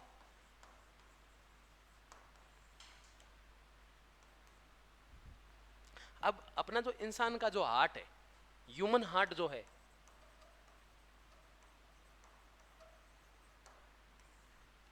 ये क्या होता है, उसके लिए एक लिखता हूं मैं, मायोजेनिक। कैसा है? मायो का मतलब मैंने क्या बताया, मसल, यानी कि इसके पास जो खुद की मसल है, यानी कि जो खुद की कार्डियक मसल है, वो क्या होती है, मॉडिफाई हो जाती है, और मॉडिफाई होके क्या बनाती है, नोडल टिश्यू बना लेती है। यानी कि हार्ट की जो खुद की कार्डियक मसल्स होती है, ये रूपांतरित होकर किसका निर्माण कर लेती है, नोडल टिश्यू। और ये नोडल टिश्यू यही क्या करते हैं, हार्ट के अंदर इंपल्स जनरेट करते हैं। यानी कि हार्ट को बीट करने के लिए बाहर नर्वस सिस्टम की या तंत्रिका तंत्र, ब्रेन के डायरेक्शन की जरूरत नहीं है। इसके बाद खुद का क्या कंडक्टिव सिस्टम है, खुद ही क्या करता है, पंप करने का कैपेसिटी उसके अंदर है, इसलिए तो इसको बोलते हैं मायोजेनिक। लेकिन मेढक वगैरह का जो हार्ट होता है, वो उसके अंदर खुद की मसल्स काम नहीं करती उसके क्या बोलते हैं, बीटिंग के लिए, तो उसके लिए वो वैसे को क्या बोलते हैं, न्यूरोजेनिक। यानी कि उनको बीटिंग करने के लिए क्या होता है, मैसेज जो है वो बाहर से प्राप्त होता है, जिसको क्या बोलते हैं, यानी कि ब्रेन से प्राप्त होता है, और उसी को क्या बोलेंगे अपन, न्यूरो, यानी कि न्यूरल कंट्रोल होता है वो।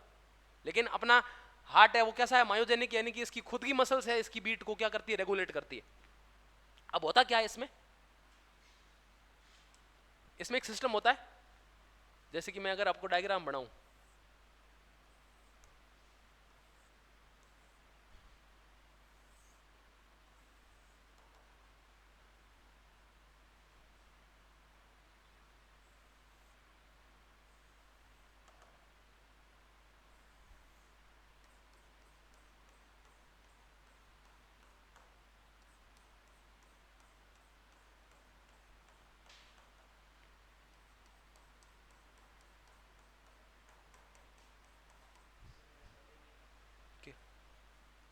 ये हार्ट का कौन सा पार्ट है, इसको क्या बोलेंगे, एपेक्स। ठीक है, और ऊपर वाला पार्ट होता है जो हार्ट का, क्या होता है, बेस, उल्टा है। ठीक है, अब क्या हुआ, ये आपको पता चल रहा है, ये वाला राइट पोर्शन है और ये वाला लेफ्ट, ऊपर वाले आलिन, नीचे वाला नीले। अब नीले को थोड़ा सा मेरे को इस वाले को बड़ा बनाना था, लेकिन कुछ नहीं, समझ आना आप, है ना। ये नीले थोड़ा सा बड़ा होता है और इसकी दीवार भी थोड़ी सी मोटी होती है ऐसे, इसकी थोड़ी सी क्या होती है, पतली होती।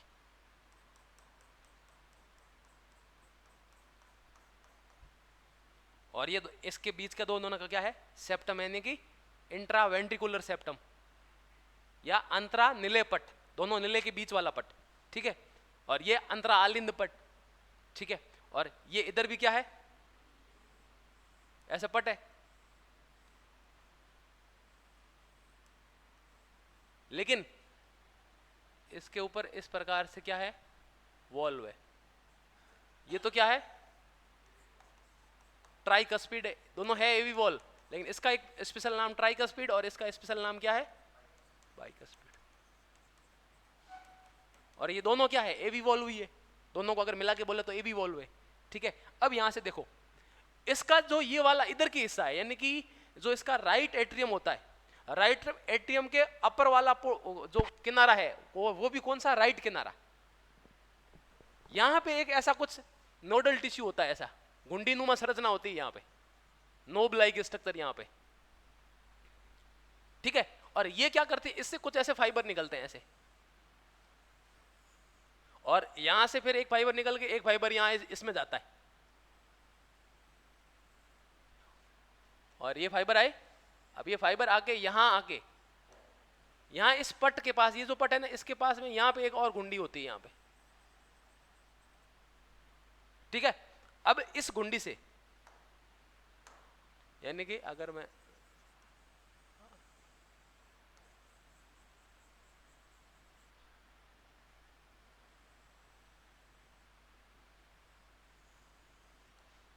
ठीक है, अब ये आगे जाके इसके बीच वाला जो सेप्टम है, यहां पे थोड़ी सी आगे जाके फिर यहां पे दो भागों में डिवाइड हो जाती है ऐसे ऐसे, और ये दो भागों में डिवाइड होके फिर ये इसकी दीवार में ऐसे ऐसे पीछे की तरफ चली जाती, और इसके अंदर से फिर ऐसे पतले पतले तंतु निकलते हैं, इसके बहुत पतले पतले तंतु निकलते हैं इससे, इसकी दीवार के अंदर ऐसे ऊपर की तरफ जाती है ऐसे। ठीक है, अब ये जो आपको यहां पे गुंडी है ना, ये वाली, ये इसके अंदर क्या है, एस ए नोड।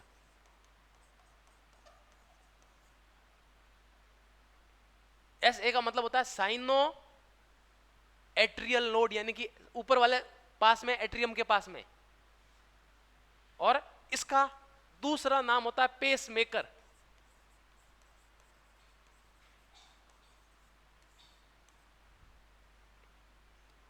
हाँ, ठीक है, और इस पेस मेकर में ये कैपेसिटी होती है कि ये हर मिनट 100 इंपल्स जनरेट कर सकता है।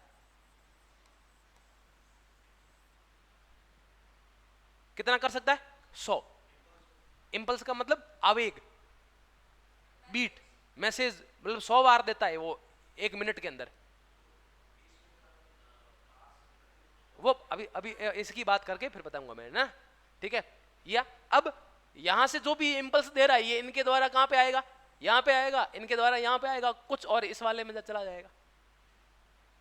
अब जैसे ही यहां पे आया तो आगे एक और बैठा है, और इसको अपन नाम देते हैं एवी नोड।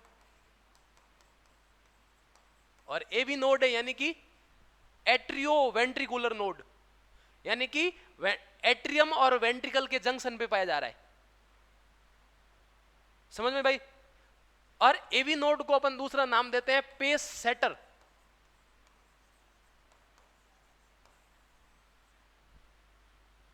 ठीक है, अब क्या कर रहा हूं मैं, इस पेस सेटर से आगे का एक बंडल जा रहा है, मोटा सा बंडल जो दिख रहा है आपको, मैं ये बना रहा हूं, ये इसको अपन बोल रहे हैं एवी बंडल, या इसका दूसरा नाम होता है बंडल ऑफ हिज, क्योंकि आदमी का नाम था हिज, इसने सबसे पहले इसकी डिस्कवरी करी, इसको बोलते हैं bundle of his, bundle of his. Is के बंडल, एवी बंडल यानी कि एट्रियोवेंट्रिकुलर नोड है उससे निकलने वाला बंडल जो इसके पास में स्थित है। अब ये एवी बंडल आगे जाके दो ब्रांच बना लेता है, एक राइट ब्रांच और एक लेफ्ट ब्रांच। और ये क्या होती है, राइट वाली राइट वेंट्रिकल की दीवार में जाएगी और लेफ्ट वाली किस में जाएगी, लेफ्ट वेंट्रिकल की दीवार में पीछे की तरफ जाएगी। और इन ब्रांचों से फिर छोटे छोटे तंतुनुमा संरचना निकलती है, इनको बोलते हैं पुर्किंजे फाइबर।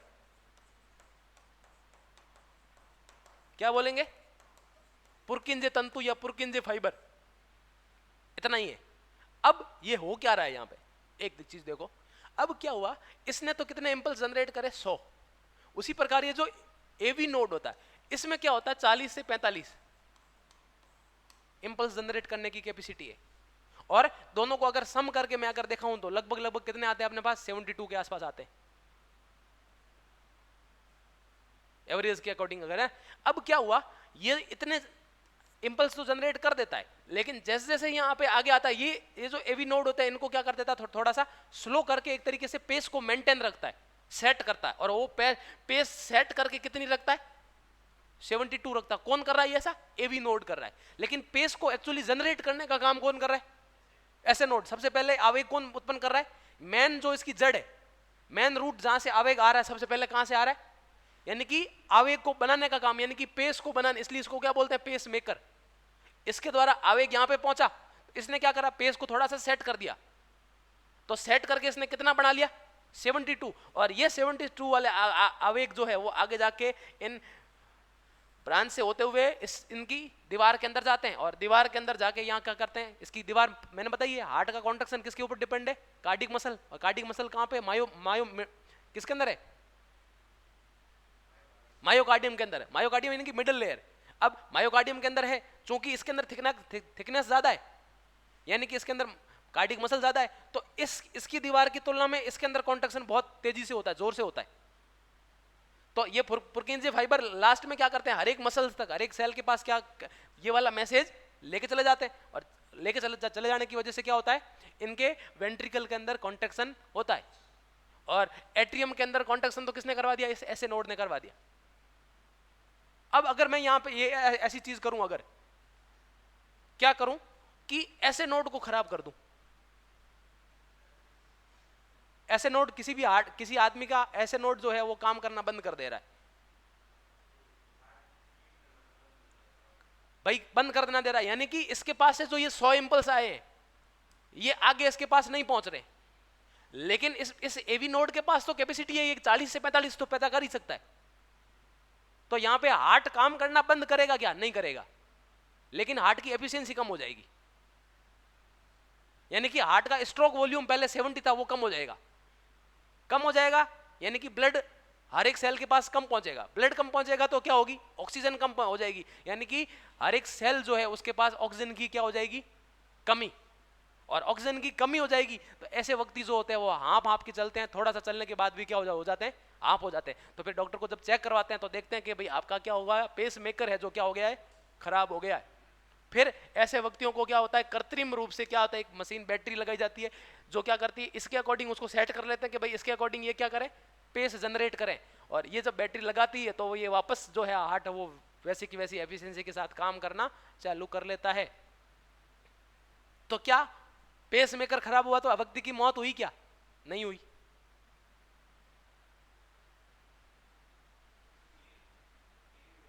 एवी नोड पहले थोड़ा बहुत इसमें कैपेसिटी है, 40 से 45 ये पैदा कर सकता है, तो इतना तो थोड़ा बहुत हाथ पंप करेगा, लेकिन वो सफिशिएंट नहीं है। लेकिन अगर ऐसा हो, क्या ऐसा हो, कैसा, अब क्या हुआ, एवी नोड जो है ये किसी कारणवश काम करना बंद कर गया, ये ऐसे नोड काम कर रहा है।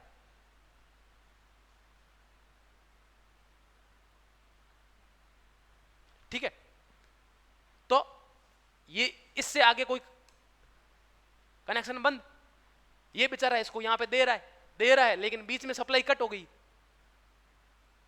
पीछे से सप्लाई आए, बीच में कोई बटन है वो बंद कर दे तो सप्लाई भले ही आगे जाएगी क्या, सप्लाई नहीं जाएगी। यानी कि आगे इसके वेंट्रिकल की जो वॉल है यहां पे कोई भी आवेग नहीं जाएगा, यानी कि इसके वेंट्रिकल काम करना अचानक बंद। और अचानक बंद, तो ऐसी कंडीशन को अपन बोलते हैं कार्डियक अरेस्ट। यानी कि एक स्वस्थ व्यक्ति अचानक खड़ा खड़ा गिर गया, या एक व्यक्ति सोया था उठा ही नहीं वापस, एकदम नॉर्मल आदमी है, कोई उसको ऐसा कोई सिम्टम नहीं आए पहले, पसीना आना, दर्द होना, ऐसा कुछ नहीं हुआ, अचानक हुआ और हाथों हाथ गिर गया नीचे, और हाथों हाथ सेकंड, जिसको साइलेंट हार्ट अटैक बोलते हैं, वो एक्चुअली हार्ट अटैक नहीं होता, वो क्या है, कार्डियक अरेस्ट है, आगे सिग्नल गया नहीं।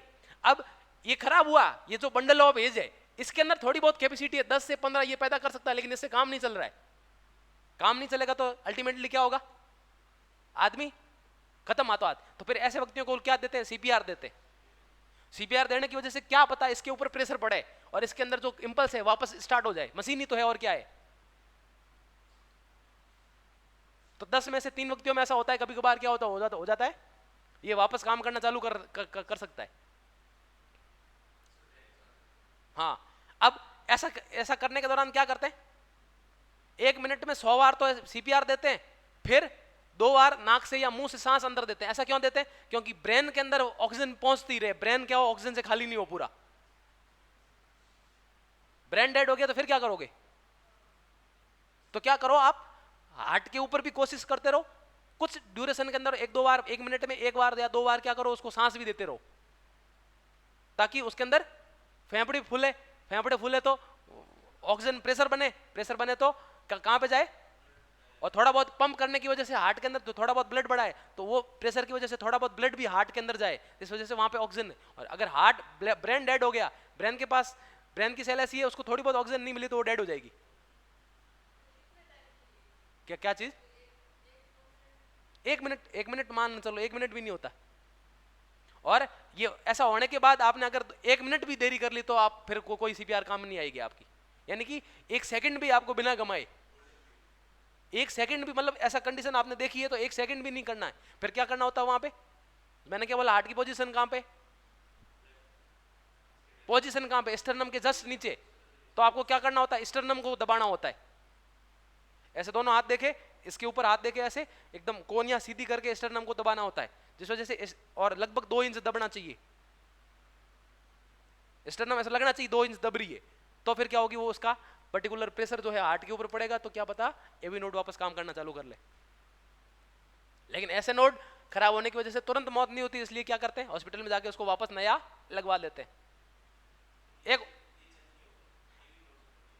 चेंज कैसे होगा, हाथों हाथ खत्म होगा, पता थोड़ी चलता है कि खराब होगा अभी, ठीक है। अब क्या हुआ, मैंने क्या बोला, कोई आदमी ब्रेन डेड हो गया, यानी कि इसका सेंट्रल नर्वस सिस्टम काम करना बंद कर दिया, केंद्रीय तंत्रिका तंत्र, तो क्या उसका हार्ट अभी काम कर रहा है, क्यों नहीं काम, मैंने क्या बोला, हार्ट कैसा है, मायोजेनिक है, उसको तंत्रिका तंत्र से कोई लेना देना नहीं है, इसलिए हार्ट का ट्रांसप्लांट पॉसिबल है। सुनते हैं अपन खबर में क्या सुनते हैं कि इसका फलाना का हार्ट ट्रांसप्लांट करा गया और एक ग्रीन कॉरिडोर बनाया गया, जिसमें मतलब बहुत कम टाइम लेके वहां पे पहुंचाया गया। ऐसा क्यों होता है, क्योंकि ब्रेन डेड के कुछ टाइम बाद तक भी क्या होता है, हार्ट आपका पंप कर रहा है। ऐसा क्यों हो रहा है, क्योंकि उसका जो खुद का ही उसके अंदर सिस्टम है, वो खुद का ही कंडक्टिंग सिस्टम लेके चलता है। वो ब्रेन डेड को कॉमा ही तो बोलते हैं, बिल्कुल कॉमा वाला व्यक्ति होता है, उसमें ब्रेन काम नहीं कर रहा है, बाकी सारे ऑर्गन काम कर रहे हैं, वो आता है। तो उसमें क्या होता है, जिस जहां कहीं भी ऐसा कोई दिक्कत हुई थी, या जहां कहीं भी चोट हुई, धीरे धीरे रिजोल्व हुई, वहां पे ब्लड सप्लाई चालू हो गई, तो क्या हो गया, वापस धीरे धीरे चालू हो गया। ठीक है, ब्रेन डेड वाले तो सही होते हैं, कॉमा एक तरीके से अलग चीज है। ठीक है, ब्रेन डेड को और कॉमा को एक तरीके से साथ साथ नहीं बोल सकते कि भाई दोनों एक ही चीज है, थोड़ा थोड़ा अलग है। ठीक है, ब्रेन डेड का मतलब ही है कि वो आदमी गया पूरा। ठीक है, समझ में आई बात, उसकी ना तो पल्स चल रही है, पल्स थोड़ी बहुत शुरुआत में तो दिखती है, बाद में धीरे धीरे क्या हो जाएगी, अरे चल रही है लेकिन शुरुआत में तो चल रही होगी, बाद में बंद हो जाएगी ना। ठीक है, कुछ शुरुआत के दौरान तो भाई हार्ट की तो एफिशिएंसी थोड़ा बहुत तो उसको नर्वस सिस्टम से सपोर्ट होता है, ऐसा थोड़ी है कि पूरा भी सपोर्ट नहीं होता। अब रेगुलेशन इसका पढ़ते हैं ना, हार्ट का रेगुलेशन, तो उसमें पढ़ते हैं अपन थोड़ा बहुत, नर्वस सिस्टम का भी क्या होता है, रोल होता है, ठीक है। लेकिन भाई इनिशियल में तो उसकी चलती रहेगी, क्या बोलते हैं, धीरे धीरे क्या होगी, पल्स भी उसकी क्या होनी चालू हो जाएगी, धीमी होने चालू। तो कुल मिला के मैं क्या कहना चाह रहा हूँ, कुछ डिजीज के बारे में, जैसे कि एक होता है हार्ट अटैक,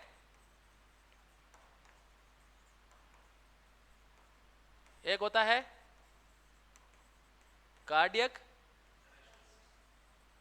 और क्या सुना है, एक होता है एंजाइना पेक्टोरिस,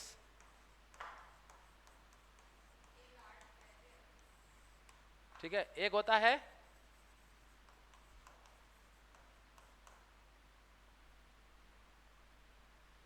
URE, ठीक है। फिर एक और क्या होता है, हार्ट बर्न, और हार्ट ब्लॉक, और क्या क्या क्या सुना, वो तो आ गया, इसमें इसमें ही बता दूंगा अभी।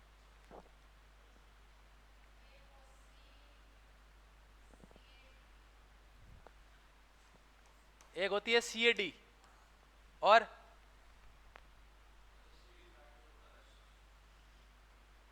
इतना ही है, ठीक है। अब देखो, पहला कंडीशन है हार्ट अटैक।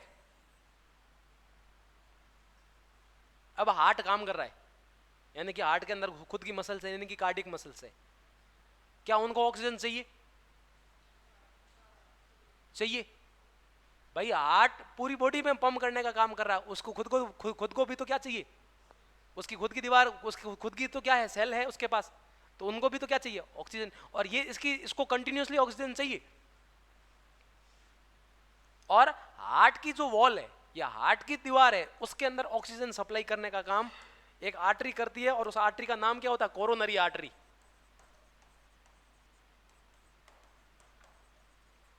ये क्या कर रही है, हार्ट की दीवार के अंदर शुद्ध रुधिर को क्या कर रही है, सप्लाई कर रही है। ये उससे निकलती है, एओर्टा जो निकलती है, एओर्टा के अंदर आगे 3 पार्ट होते हैं, एक तो असेंडिंग ऊपर चढ़ने वाली एओर्टा, एक डिसेंडिंग, और एक एओर्टिक आर्क जो बनता है ऊपर घूमता है। तो जो असेंडिंग एओर्टा होती है, उससे फिर आगे एक थोड़ी सी आगे जाके निकलती है कोरोनरी आर्टरी। ये हार्ट की वॉल के अंदर क्या करती है, ब्लड की सप्लाई करती है। और ब्लड कैसा सप्लाई करेगी, ऑक्सीजनेटेड, यानी कि शुद्ध ब्लड को सप्लाई करेगी। अब मैं क्या करूं, किसी कारणवश इस कोरोनरी आर्टरी के अंदर क्या हो, ऐसे प्लॉक बन जाए, प्लाक बन जाए, या रुधिर का थक्का बन जाए ऐसे, यानी कि इसकी जो गुहा है या ल्यूमेन है, ये क्या हो जाए, संकरी हो जाए, ब्लॉक हो जाए। तो क्या होगा, इसके अंदर जो प्रेशर जा रहा है, यानी ब्लड जा रहा है इसके अंदर, पहले कितना जा रहा था, अब प्रेशर कितना जा रहा है, तो ब्लड फ्लो के अंदर यहां पे क्या आ जाएगी, कमी आएगी। अब चूंकि ब्लड हार्ट की दीवार के अंदर कम पहुंचेगा, यानी कि उसके अंदर ऑक्सीजन भी क्या पहुंच रही है, कम पहुंच रही। ऐसा कुछ टाइम तक होता रहा, ऐसा कुछ टाइम तक होता रहा, और उसके कुछ आपको क्या मिलेंगे, सिग्नल मिलेंगे या सिम्टम मिलेंगे। और सिम्टम जो मिलेंगे वो क्या है, एंजाइना पेक्टोरिस। ये एक कंडीशन होती है जब हार्ट के अंदर क्या होता है, एकदम यहां पे क्या होता है, तीव्र दर्द होता है, एकदम चुभने वाला दर्द होता है, लेफ्ट साइड, ठीक है। राइट साइड होता है वो तो गैस की वजह से होता है, या पीछे पीठ दर्द होती है वो तो गैस बनने की। कभी कभार ऐसा होता है दोनों तरफ भी आपकी ब्लोटिंग ज्यादा होती है, तो उस वजह से दिखता है। कोई बोल रहा है मेरे बैक पेन है, क्या है, बैक पेन है, और मैंने सारी चीजें करवा ली, सारे MRI वगैरह सारे रिपोर्ट करवा लिए, किसी में कोई भी खराबी नहीं है, फिर भी आपका कॉन्स्टेंटली बैक पेन है, वो भी लोअर बैक पेन है, वो आपका किसके कारण हो रहा है, ब्लोटिंग के कारण हो रहा है। क्योंकि रेक्टम के अंदर आपके ब्लोटिंग होने की वजह से जो रेक्टल दीवार जो वहां पे एयर का प्रेशर बढ़ रहा है, बढ़ने की वजह से वो क्या कर रही है, बैकबोन जो है वहां पे, लोअर बैकबोन, वहां पे प्रेशर डाल रही है, तो इस वजह से आपको क्या होता है, बैक पेन होता है। तो बैक पेन का कारण आपकी ब्लोटिंग भी हो सकती है, ठीक है। तो याद रखना क्या है, एक कंडीशन है जिसको क्या बोल रहे हैं, एंजाइना पेक्टोरिस। तो एंजाइना पेक्टोरी वो कंडीशन है जब आपको ऐसा महसूस होता है, हार्ट यहाँ पे लेफ्ट साइड बहुत ज्यादा तेज दर्द होने की शिकायत होती है, लेकिन आप उसको क्या कर देते हो, अनदेखा कर देते हो। बॉडी ने तो क्या दिया, सिग्नल दिया, आपने अनदेखा करा, यानी कि आपके अंदर ऐसी कुछ कंडीशन हो रही है, लेकिन फिर भी आपने क्या करा, अनदेखा करा। तो ये इसके अंदर वाला जो प्लैक बना है, ये पहले इतना था, तो धीरे धीरे ये क्या होगा, बढ़ेगा, यानी कि धीरे धीरे ऑक्सीजन की सप्लाई जो है और क्या होती रहेगी, कम हो रहेगी। एक टाइम ऐसा आ जाएगा कि हार्ट की मसल को जितनी ऑक्सीजन चाहिए उतनी ऑक्सीजन बिल्कुल भी नहीं मिल पा रही है, और ऑक्सीजन की अब्सेंस में हार्ट की मसल, कार्डियक मसल जो होती है वो क्या करती है, एनारोबिक रेस्पिरेशन तो कर नहीं सकती, उनको कंटिन्यूस ऑक्सीजन चाहिए, वो कंटिन्यूस काम कर रही है, ठीक है। और ऑक्सीजन नहीं मिलने की वजह से जो इसकी जो मांसपेशियां हैं या सेल वो क्या हो जाती है, डेड यानी कि मृत हो जाती है। और डेड हार्ट की मसल्स का डेड होना या मृत होना ही क्या कहलाता है, क्या कहलाता है, हार्ट अटैक, क्या कहलाता है। अब डिपेंड करेगा कि ये आपका ब्लॉक किस श्रेणी का है, किस लेवल का है, उसके अकॉर्डिंग आपको क्या आएगा, हार्ट अटैक आएगा। यानी कि थोड़ा सा लेवल कम है तो हो सकता है पहले अटैक के अंदर आपकी 30% मसल्स वही 30% ही डैमेज हुई हो, तो आपकी 70% काम कर रही है, लेकिन अब आप उससे, लेकिन फिर भी आपने क्या नहीं रखा, ध्यान नहीं रखा, तो आपको क्या आएगा, दूसरा अटैक आएगा। और दूसरा अटैक आएगा तो उसमें क्या हो जाएगी, 50% मसल्स और डैमेज हो गई, यानी कि 20% और डैमेज हो गई। अभी भी आपका काम कर रहा है, फिर भी आपने ध्यान नहीं रखा, तो क्या होगा, एक तीसरा अटैक और आएगा जिसमें 20-30% और डैमेज हो जाएगी, यानी कि अब 30% हार्ट ही काम करेगा, और 30% हार्ट से आप क्या आपका बॉडी का काम चला सकते हो क्या, नहीं, तो आदमी की क्या हो जाएगी, मौत हो जाएगी। हाँ बोलो बोलो। स्ट्रेस का तो होता ही है, स्ट्रेस में क्या होती है, बीपी बढ़ती है, बीपी बढ़ती है तो इसमें उसको प्रेशर आता है, प्रेशर के आने की वजह से हो सकता है इसके अंदर क्या हो जाए, रप्चर भी हो जाए साइड से, क्योंकि ये क्या करती है, आर्टरी को, इसके अंदर क्या होता है एक्चुअली, कैल्शियम और ऐसे डिपोजिशन होता है, जिसकी वजह से यहाँ इसकी जो वॉल है वो हार्ड हो जाती है, तो वो क्या होती है, वेजो कॉन्स्ट्रिक्शन और वेजो डायलेशन नहीं हो सकता, तो उस वजह से क्या होता है, जैसे ही प्रेशर बढ़ता है हो सकता है वहां पे रप्चर हो जाए साइड में, तो इंटरनल हिमोरेज भी हो जाए। हाँ, तो स्ट्रेस का मतलब ये होता है, स्ट्रेस ले रहे हो इसका मतलब आपका क्या हो रहा है, बीपी बढ़ रही है।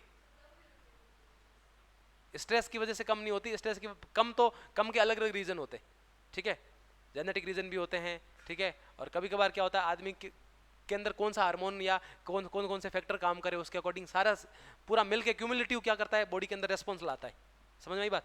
तो एंजाइना पेक्टोरिस एक प्रकार की क्या है, हार्ट अटैक का पहला क्या है, पहले का क्या है, सिग्नल है, जिसके अंदर हार्ट के अंदर यहाँ पे क्या होता है, तीव्र दर्द होता है, यानी कि लेफ्ट साइड, उसको क्या बोलते हैं, एंजाइना पेक्टोरिस। और एंजाइना पेक्टोरिस का अगला स्टेप क्या है, हार्ट अटैक। तो हार्ट अटैक का मतलब हार्ट की जो मसल्स है वो क्या होगी, डैमेज हो गई, और एक बार मसल्स डैमेज होगी वो वापस ठीक नहीं हो सकती। हम्म, नहीं, और हो सकता है इतना सीवियर हो के पहले अटैक में 70% चली चली जाए मसल, तो हो सकता है वो पहले झटके में चला जाए, राम नाम, ठीक है। अब देखो,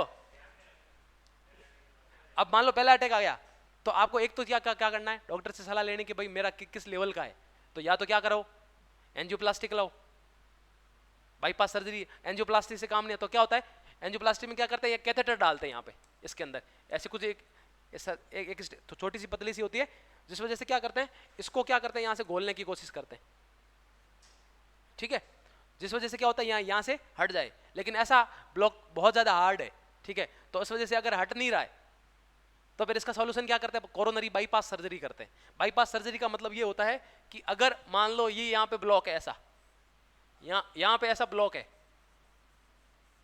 तो इंटरनल मेमिलरी आर्टरी या कोई पैर की आर्टरी यहां से लेके क्या कर देते हैं, मान लो यहाँ ब्लॉक है, यहाँ से ब्लड जा रहा है, क्यों क्यों मैं ऐसा करूं कि यहां से एक आर्टरी दूसरी लगा के इसको ब्लड को यहां से क्या कर दूं, बाईपास कर दूं, तो इसमें से नहीं जाएगा, तो यहां से ब्लड आ जाएगा, तो कोई दिक्कत नहीं, यहां से चला जाएगा, तो इसको बोलते हैं कोरोनरी बाईपास सर्जरी। समझ आई बात, बाईपास का मतलब होता है सीधा जाना, ठीक है, तो इसको इस रास्ते को ब्लॉक करके यहां से निकाल दो, ठीक है। और इसी को ही बोलते हैं कैड। कैड का मतलब होता है कोरोनरी आर्टरी डिजीज, क्या बोलते हैं, या कोरोनरी आर्टरी डिसऑर्डर। और इस कैड के अंदर दो चीजें आती है, एक तो होता है अथेरोस्क्लेरोसिस और एक आता है आर्टीरियोस्क्लेरोसिस। अथेरो का मतलब उसके अंदर लिपिड्स, कोलेस्ट्रॉल के अलावा कैल्शियम आयन डिपॉजिट हो गया है और उसकी वॉल है जो हार्ड हो गई है। और आर्टीरियोस्क्लेरोसिस के अंदर क्या होता है, बाकी सारी चीजें तो डिपॉजिट होती है लेकिन कैल्शियम नहीं होता, इस वजह से उसकी दीवार जो है वो फ्लेक्सिबल रहती है, अभी भी हार्ड नहीं है। समझ में आई बात। तो ये तो क्या है, बताइए ना इसमें। हार्ट के अंदर ऑक्सीजन लेके जाती है, यानी कि हार्ट के अंदर, हार्ट की वॉल के अंदर ब्लड लेके जाती है वो। भाई हार्ट खुद तो पंप करता है बेचारे, खुद को तो भी तो ऑक्सीजन चाहिए, उसमें ब्लॉकेज आता है, तो हार्ट की दीवार के अंदर ऑक्सीजन प्रॉपरली नहीं पहुंच पाती, अब नहीं पहुंच पाती तो हार्ट की मसल्स जो वो क्या हो जाती है, डैमेज हो जाती, और एक बार डैमेज होगी तो वो वापस सही नहीं हो सकती। ऐसे नहीं अपनी काफ की मसल हो गई या स्केलेटल मसल हो गई है क्या, उसको अगर प्रॉपर ऑक्सीजन नहीं मिल पा रही है तो कुछ टाइम के लिए एनारोबिक रेस्पिरेशन कर सकती है, ऐसा नहीं होता। उसका साइन बताऊं, अगर मान लो आप कई महीना भर दौड़ने नहीं गए, एक दिन दौड़ने गए, जोश जोश में दौड़ के आके देखा तो शाम को सोए, वापस उठे सुबह क्या घुटने जाम हो गए, ऐसा क्यों हुआ? क्योंकि उसने मसल्स को ऑक्सीजन ज्यादा नहीं मिल पा रही थी, क्योंकि उसके अकॉर्डिंग वो एडेप्ट नहीं थी, तो उसने क्या करा, एनारोबिक रेस्पिरेशन करा, और एनारोबिक रेस्पिरेशन के दौरान अपन देखते हैं कि क्या बनता है, लैक्टिक एसिड बनता है, और लैक्टिक एसिड क्या होता है वहां पे जमा हो जाता है, उसकी वजह से अपन को पेन होता है, इसको बोलते हैं मसल सोरनेस। क्या बोलते हैं? Muscle soreness. फिर क्या होता है, एक कोरी साइकिल चलता है, रेस्ट करते हैं, रेस्ट करने के बाद वापस जो लैक्टिक एसिड होता है वो उसको वापस क्या करता है, ग्लूकोज में, पायरूवेट में कन्वर्ट करके फिर आगे एनर्जी के अंदर यूज कर लिया जाता है, यानी लैक्टिक एसिड कंज्यूम हो गया तो रेस्ट करने के बाद वापस जो है घुटने वैसे के वैसे हो जाते हैं। लेकिन रोज एक्सरसाइज करने के दौरान क्या होता है, आपके मसल फाइबर रेड में कन्वर्ट होते हैं, उनको ऑक्सीजन ज्यादा प्रोवाइड होती है, स्ट्रोक वॉल्यूम बढ़ता है, तो पहले जितनी ऑक्सीजन प्रोवाइड हो रही है उससे ज्यादा प्रोवाइड हो रही है, इस वजह से क्या होता है, उसके अंदर जल्दी थकान नहीं आती। ठीक है, जो एथलीट होते हैं वो, एक आदमी पहली बार दौड़ा है, एक एथलीट रोज दौड़ता है, रोज वाला थकता नहीं है, क्यों? क्योंकि उसका स्ट्रोक वॉल्यूम ज्यादा है, समझ? उसको जिस नॉर्मल व्यक्ति को जितनी ऑक्सीजन मिल रही थी टिश्यू को, उससे ज्यादा किसको मिल रही है, उस एथलीट वाले को मिल रही है। समझ में आई बात? तो मैंने किसकी बात कर ली, हार्ट अटैक की बात कर ली। हार्ट अटैक किसके कारण होता है? कैड के कारण होता है, कोरोनरी आर्टरी डिजीज के कारण होता है, यानी कि कोरोनरी आर्टरी के अंदर आपके क्लॉट जम जाए, कोलेस्ट्रॉल या कुछ अनसोल्यूबल कंटेंट जो है उसके अंदर जम जाए, कैल्शियम वगैरह, जो उसकी वॉल को हार्ड कर देते हैं, जिस वजह से ब्लड का फ्लो है जो वो क्या हो जाता है, अवरुद्ध हो जाता है। और इससे हार्ट अटैक से पहले आपको सिग्नल क्या होता है, एंजाइना पेक्टोरिस।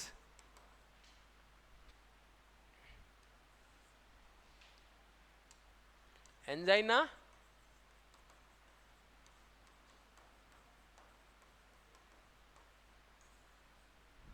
ठीक है, फिर क्या था, एक कार्डियक अरेस्ट मैंने बता दिया। ठीक है, अचानक कोई भी सिग्नल नहीं, कुछ भी नहीं, नॉर्मल आदमी एकदम एथलीट भी हो सकता है, वो छोटा बच्चा भी हो सकता है, कोई भी हो सकता है, जिसको क्या बोल रहे हैं अपन। तो याद रखना ये तो है साइलेंट वाला, यानी कि अचानक एक आदमी है वो, उसको क्या हो गया, कार्डियक अरेस्ट हो गया। लेकिन किसी भी कारण की वजह से अगर किसी व्यक्ति की डेथ होती हो, चाहे एक्सीडेंट की वजह से होती हो या किसी कारण ओल्ड एज की वजह से होती हो, किसी कारण की वजह से, मतलब any cause related to the death, उसका सबसे लास्ट स्टेप होता है कार्डियक अरेस्ट। कोई भी मौत किसी कारणवश होती है, उसका सबसे लास्ट स्टेप होता है वो क्या होता है, कार्डियक अरेस्ट।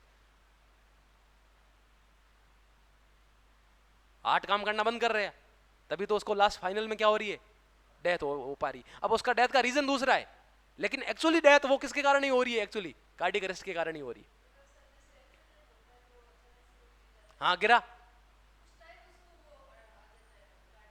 हाँ आ सकता है, और नहीं कार्डियक अरेस्ट नहीं आता है भाई, वो गिरा तो उसको ऐसी कुछ चोट लगी होगी, रीजन तो वो है, लेकिन अल्टीमेटली लास्ट में उसका होगा क्या, कार्डियक अरेस्ट होगा, तभी मौत होगी, नहीं तो नहीं होगी उस व्यक्ति की मौत। हाँ तो मैं कह रहा हूं ना, रीजन और हो सकता है, लेकिन लास्ट फाइनल स्टेप जो होता है किसी भी मौत का क्या होता है, कार्डियक अरेस्ट होता है। ये याद रखना पॉइंट, ठीक है। फिर क्या है, फिर क्या बचा, कौन कौन कौन से लिखे थे अपन ने, और 8 ब्लॉक लिखा था एक। 8 ब्लॉक में कुछ नहीं, कहीं से भी वो कंडक्टिव सिस्टम मैंने बात करी, ऐसे नोड, फिर एवी नोड, फिर आगे हिज, और आगे फिर दोनों फाइबर, और फिर पुरकिंजे फाइबर। इसमें कहीं पे भी बीच में ब्लॉक आ रहा है, या यहाँ पे ब्लॉक आ गया, या यहाँ पे आ गया, या यहाँ पे कहीं पे भी ब्लॉक आ रहा है, इसका मतलब उसको क्या, उस कंडीशन को क्या बोलते हैं, हार्ट ब्लॉकेज। तो उसमें कंडक्टिव सिस्टम के अंदर फेलियर आ रहा है, तो हो सकता है उसके अंदर सिग्नल पहले जिस इंटेंसिटी के साथ जा रहे हैं अब नहीं जा पा रहे। तो हार्ट ब्लॉक के अंदर एक, अगर इस एवी नोड से निकलते हुए बंडल ऑफ हिज जो है, इसके अंदर एक ब्लॉक आता है, तो उसको एक नाम देते हैं इंफ्राहिसियन ब्लॉक। ठीक है, तो इतना अपन को याद नहीं रखना है, ठीक है। तो हार्ट ब्लॉक का मतलब कंडक्टिव सिस्टम के अंदर कहीं ब्लॉक आ रहा है, यानी कि आगे सिग्नल नहीं जा रहा है, ठीक है। फिर अब क्या एफिशिएंसी, हार्ट की एफिशिएंसी का फर्क पड़ेगा इसके ऊपर? सिंपल बात है, ब्लॉक आ रहा था इसका मतलब। फिर और क्या है? Heart failure.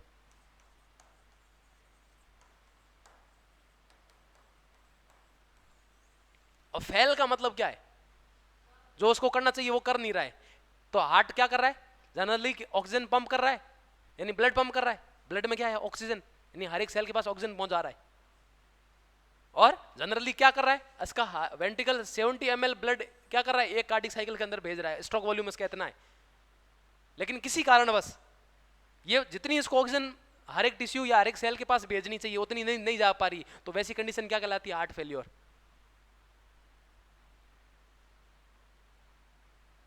क्या कहलाती है? Heart failure. तो यानी कि ऐसे व्यक्ति जो होते हैं वो हाँ बाप के चलते हैं, हाँ बाप के काम करते हैं। और अब इस हार्ट फेल्योर का कारण ये भी हो सकता है कि उसका ऐसे नोड है खराब हो गया, हो सकता है हार्ट ब्लॉक हुआ हो उसके अंदर, उसके कारण वजह से हार्ट की एफिशिएंसी कम हो गई हो।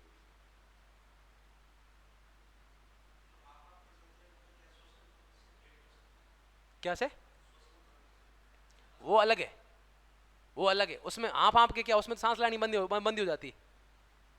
उसमें आगे श्वसन तंत्र पढ़ेंगे तो उसमें पढ़ेंगे अस्थमा क्या है, ठीक है? क्या होती है जो एलुलाई है या जो ब्रोंकियालिस है वो क्या होती है? स्पाज्म हो जाता है उसके अंदर। स्पाज्म होने की वजह से उनको गैसेस एक्सचेंज के लिए सरफेस एरिया प्रोवाइड नहीं हो पाता, हो पाता तो क्या होता है?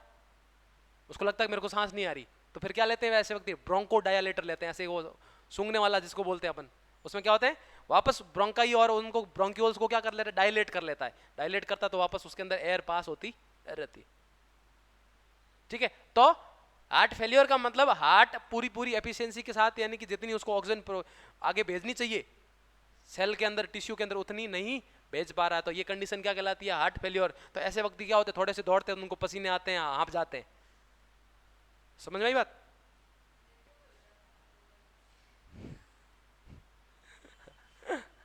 क्यों? इसका मतलब आपके हार्ट की एफिशिएंसी जो है कम है। कार्डियो करा करो, ठीक है? फिर एक हार्ट बर्न, क्या है? Heart burn. हाँ, ये क्या है? तो याद रखना, इस हार्ट बर्न का हार्ट से रिलेटेड कोई चीज नहीं है, मतलब ये हार्ट से रिलेटेड नहीं है। ये क्या होता है? किस वजह से होता है? इसमें क्या होता है? फेफड़े का कंजेशन हो जाता है, फेफड़े लाल हो जाते हैं। और फेफड़े के लाल होने की वजह से फेफड़े जो है जो ऑक्सीजन डिलीवर नहीं कर पाते ब्लड के अंदर जितनी चाहिए थे। हार्ट तो बेचारा अपना काम कर रहा है, लेकिन फेफड़े ऐसा नहीं कर पाते। तो कुल मिला के इसमें क्या होती है? ऑक्सीजन कम पहुंच पा रही है, तो यहाँ पे क्या होती है? जलन होती है। जहाँ हार्ट है वहाँ हार्ट की जगह पे क्या होती है? तिरु जलन होती है, तो बीच एकदम बीचों बीच, तो उसको बोलते हैं हार्ट बर्न। जैसे हार्ट में हो रही है तो इसलिए नाम दे दिया हार्ट बर्न। एक्चुअली हार्ट से कोई लेना देना नहीं है इसका। ये किसका डिजीज है? ये रेस्पिरेटरी सिस्टम में पढ़ेंगे अपन, डिजीज वहाँ की डिजीज है। फेफड़े क्या होता है? हार्ड हो जाते हैं। फेफड़े जनरली तो क्या होते हैं? स्पंजी होते हैं। हार्ड होने की वजह से वो क्या कर पाते? इतना गैसों का जो आदान प्रदान है वो इफेक्टिवली नहीं कर पाते, जिस वजह से वो क्या हो जाते हैं? एकदम लाल हो जाते हैं।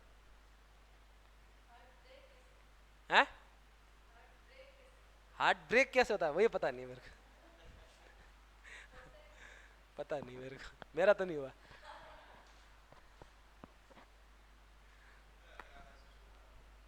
हाँ, ये टीएस काटो तो हो सकता है, हार्ट का ट्रांसफर सेक्शन काटो तो हो सकता है, पता नहीं, ठीक है? तो एक पोर्शन अपन ने हार्ट का देख लिया, वो कौन सा है? डायग्राम कभी मैं बना के सिखा दूंगा आपको, है ना? कभी ऐसे ऐसे होंगे डायग्राम, ठीक है? आएगा भी नहीं मेरे समझने के अकॉर्डिंग कि भाई कहाँ से ब्लड आ रहा है, कैसे आ रहा है, तो वो मैं इंटरनल स्ट्रक्चर भी बना दूंगा उसकी, ठीक है? अच्छे से बढ़िया से बनाएंगे डायग्राम अपन, है ना? तो एक पोर्शन अपन ने इसका क्या देख लिया, इसमें कोई डाउट किसी को? घर पे जाके आज पढ़ना। हाँ, मैंने ले रखा है। कहाँ पे लिया था? कोई गया कि एक याद हो तो मेडिकल कॉलेज, जो एसएन मेडिकल कॉलेज है, इसका गोल्डन जुबली का जो प्रोग्राम हुआ था, जिसमें क्या होता है बाहर की ऑडियंस को सारा एनाटॉमी और सारी सीखने की क्या होती, मतलब विजिटिंग का क्या था, मतलब थी, मतलब अथॉरिटी थी, तो सब लोग आए, तो तब मैंने सारी चीज़ देखी थी। ऐसे तो नॉर्मली और भी देख रखी मैंने, उसके अलावा भी देख रखी, लेकिन पहली बार सबसे पहले मैंने वहाँ पे देखा था। हाँ, तो उसमें क्या, हार्ट में क्या,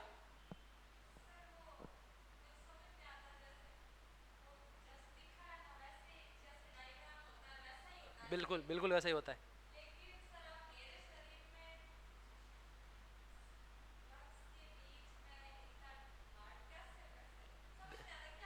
मैं कह रहा हूँ ना, एकदम बिल्कुल पिचका सा, पिचका सा होता है।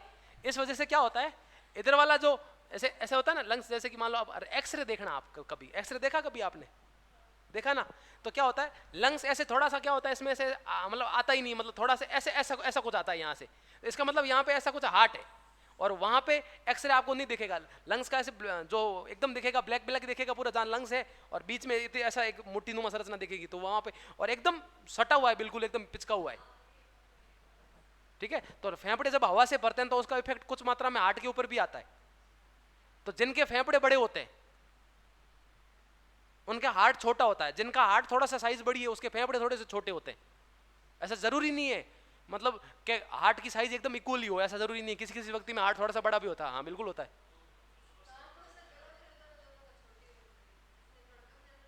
नहीं, हाँ, ऐसा कुछ नहीं है, ऐसा कुछ नहीं, बड़े साइज साइज। हाँ, ऐसा नहीं हो, अब कोई चीज़ हो सकती है, कंडीशन अब हो सकती है, बाकी नहीं होता है। ठीक है, ऐसे अब नॉर्मल खूब होती, किसी की रिप्स नहीं होती, किसी की बारी की जगह इतनी होती है, किसी के ऐसे कैरोटिड आर्टरी, मैंने अभी बीच में कोई एक यहाँ है अपने मेडिकल कॉलेज में डॉक्टर गणपत सिंह चौधरी करके एक प्रोफेसर है, प्रोफेसर सर्जरी के। ठीक है, तो उनका एक मैं पेपर देख रहा था जिसमें उन्होंने क्या बोला, एक unique case of 2 carotid artery, मतलब किसी आदमी का उन्होंने ऑपरेशन करा, जब उन्होंने देखा कि उस आदमी के अंदर ऊपर हार्ट के क्या होते हैं, ऊपर ऐसे यहाँ से निकलते हैं कैरोटिड आर्टरी होती है। ठीक है, तो वो कैरोटिड आर्टरी उस व्यक्ति के अंदर 2 थी, तो ऐसे एबनॉर्मल केस होते हैं। ठीक है, खूब होते हैं।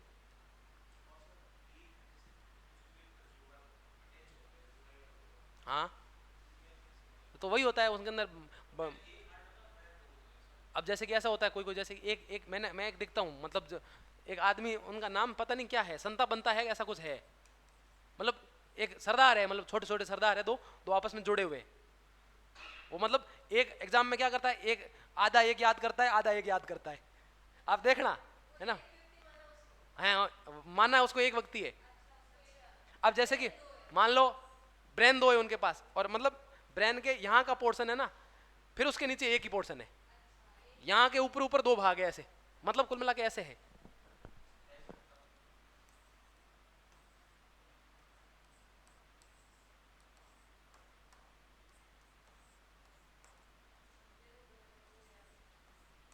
फिर टांगे दोनों की एक ही है, ऐसे ऐसा ऐसा आदमी है, और हाथ इसके भी है, हाथ इसके भी हाथ है, इसके भी है, इसके भी हाथ है।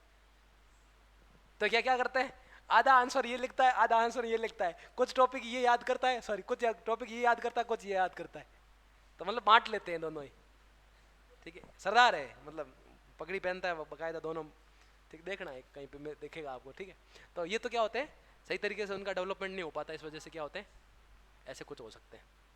जैसे कि एक होते हैं, इससे बात आगे, एक होता है मोनोजाइगोटिक ट्विंस, और एक होता है डाई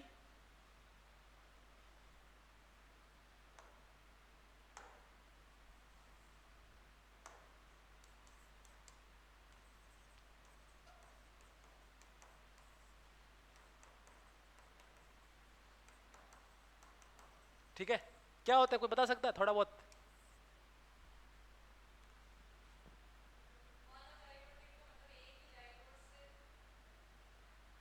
एक ही जायगोट से, ठीक है, और आगे।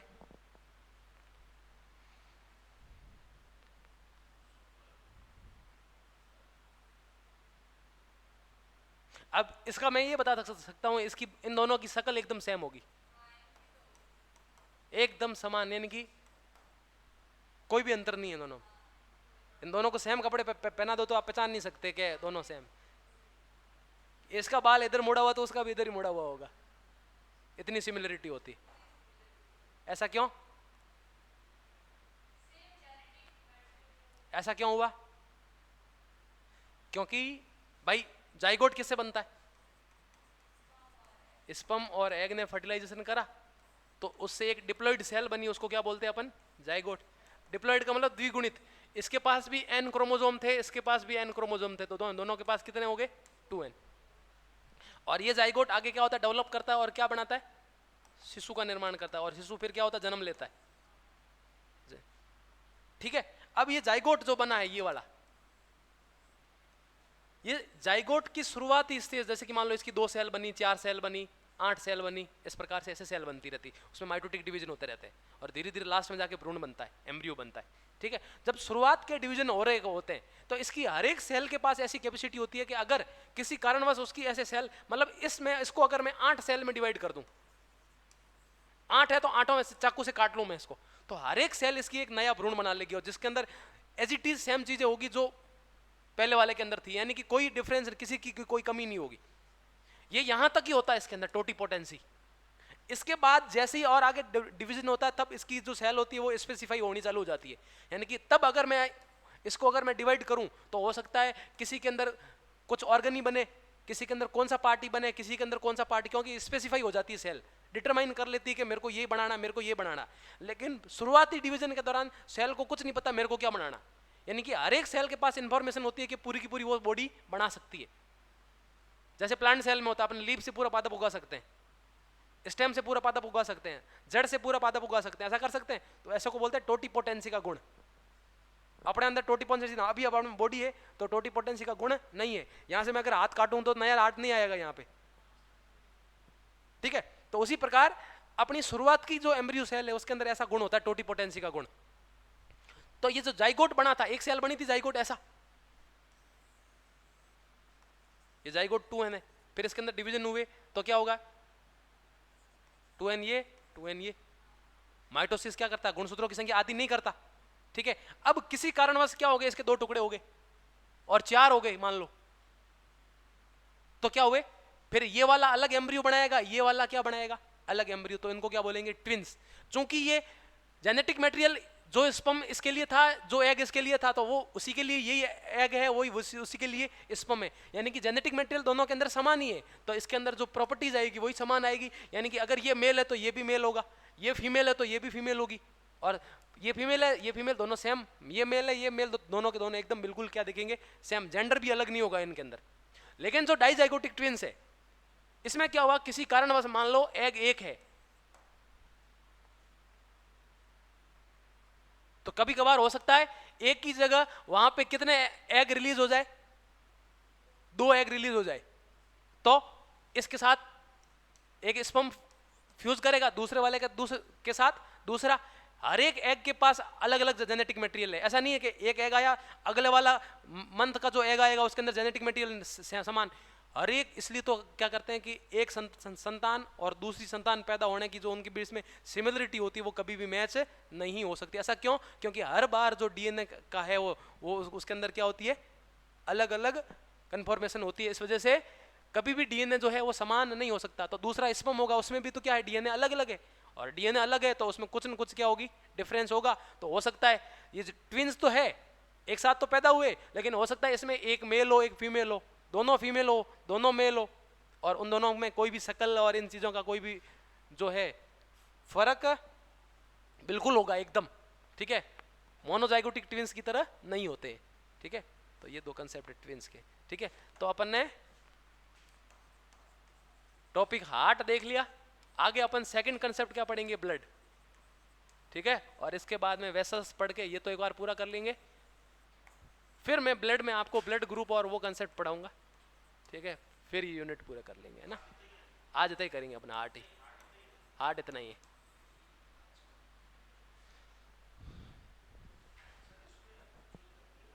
हाँ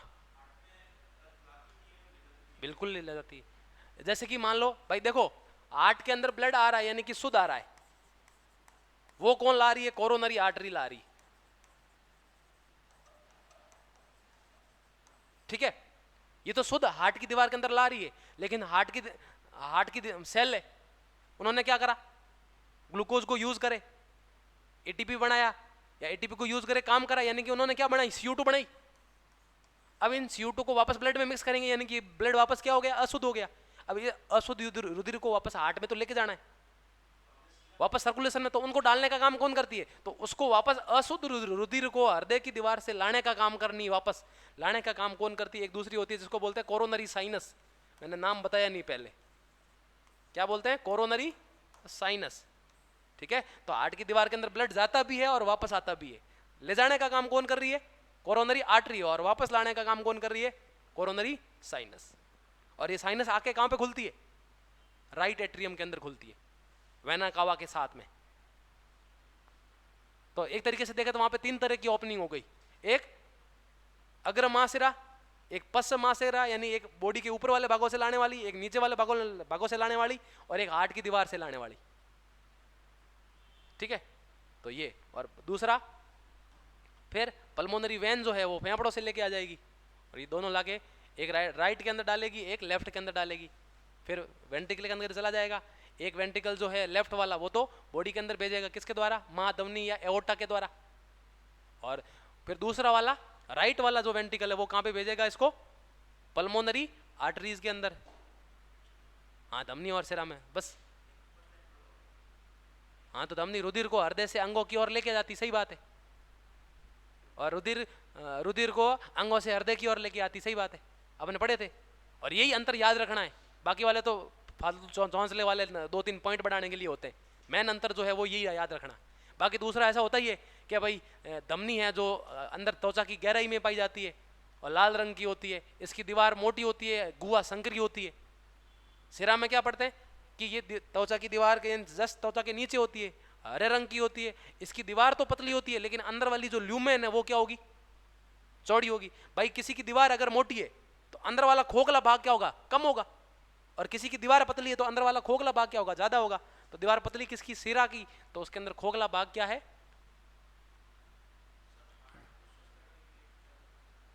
हार्ट को स्वस्थ करने के लिए क्या चलना चाहिए, कार्डियो यूज करो, मतलब कार्डियो करो अच्छे, फिर उसके बाद में ब्रीदिंग की एक्सरसाइज करो जिसको योगा बोलते हैं अपन, एक्सेल इनहेल, हाँ एक्सेल इनहेल करो, उसकी वजह से क्या होती है, हार्ट और लंग्स की, लंग्स भी बढ़िया होते हैं उससे, तो उस वजह से ऑक्सीजन भी अच्छे से मिक्स हो पाती। तो कल अपन ब्लड पढ़ेंगे, ब्लड क्या है, उसके क्या क्या कंपोनेंट उसमें होते क्या क्या क्या है, और उसका फंक्शन क्या क्या, ये पढ़ने के बाद फिर धमनी और सिरा में अंतर लिख लेंगे, बस खत्म। फिर अपन ब्लड ग्रुप पढ़ेंगे, एबीओ ग्रुपिंग और आरएच ग्रुपिंग। तो उसमें बताऊं क्या तुमको, गोल्डन ब्लड ग्रुप और बॉम्बे वाले पढ़ोगे क्या, एक नया ब्लड ग्रुप है गोल्डन ब्लड ग्रुप और एक दूसरा है बॉम्बे, थोड़ा बहुत बता दूंगा इसके बारे में, कभी याद रहे तो अपने इंफॉर्मेशन के लिए कि भाई हाँ ये पता है मेरे को। ठीक है, ब्लड ग्रुप मुश्किल तो नहीं लगते ना, नहीं लगते, इंटरेस्टिंग है, किसको मुश्किल लगते हैं, एंटीजन एंटीबॉडी का कंसेप्ट ऐसे समझ में आता है, नहीं आता, रटे हुए हैं, लेकिन वो समझ में नहीं आता कि एक्चुअली है क्या। चलो मैं बताऊंगा, आरबीसी को बना के बताऊंगा कि एक्चुअली क्या है उसके ऊपर। ठीक है, तो अपना टाइम हो गया नहीं है ना।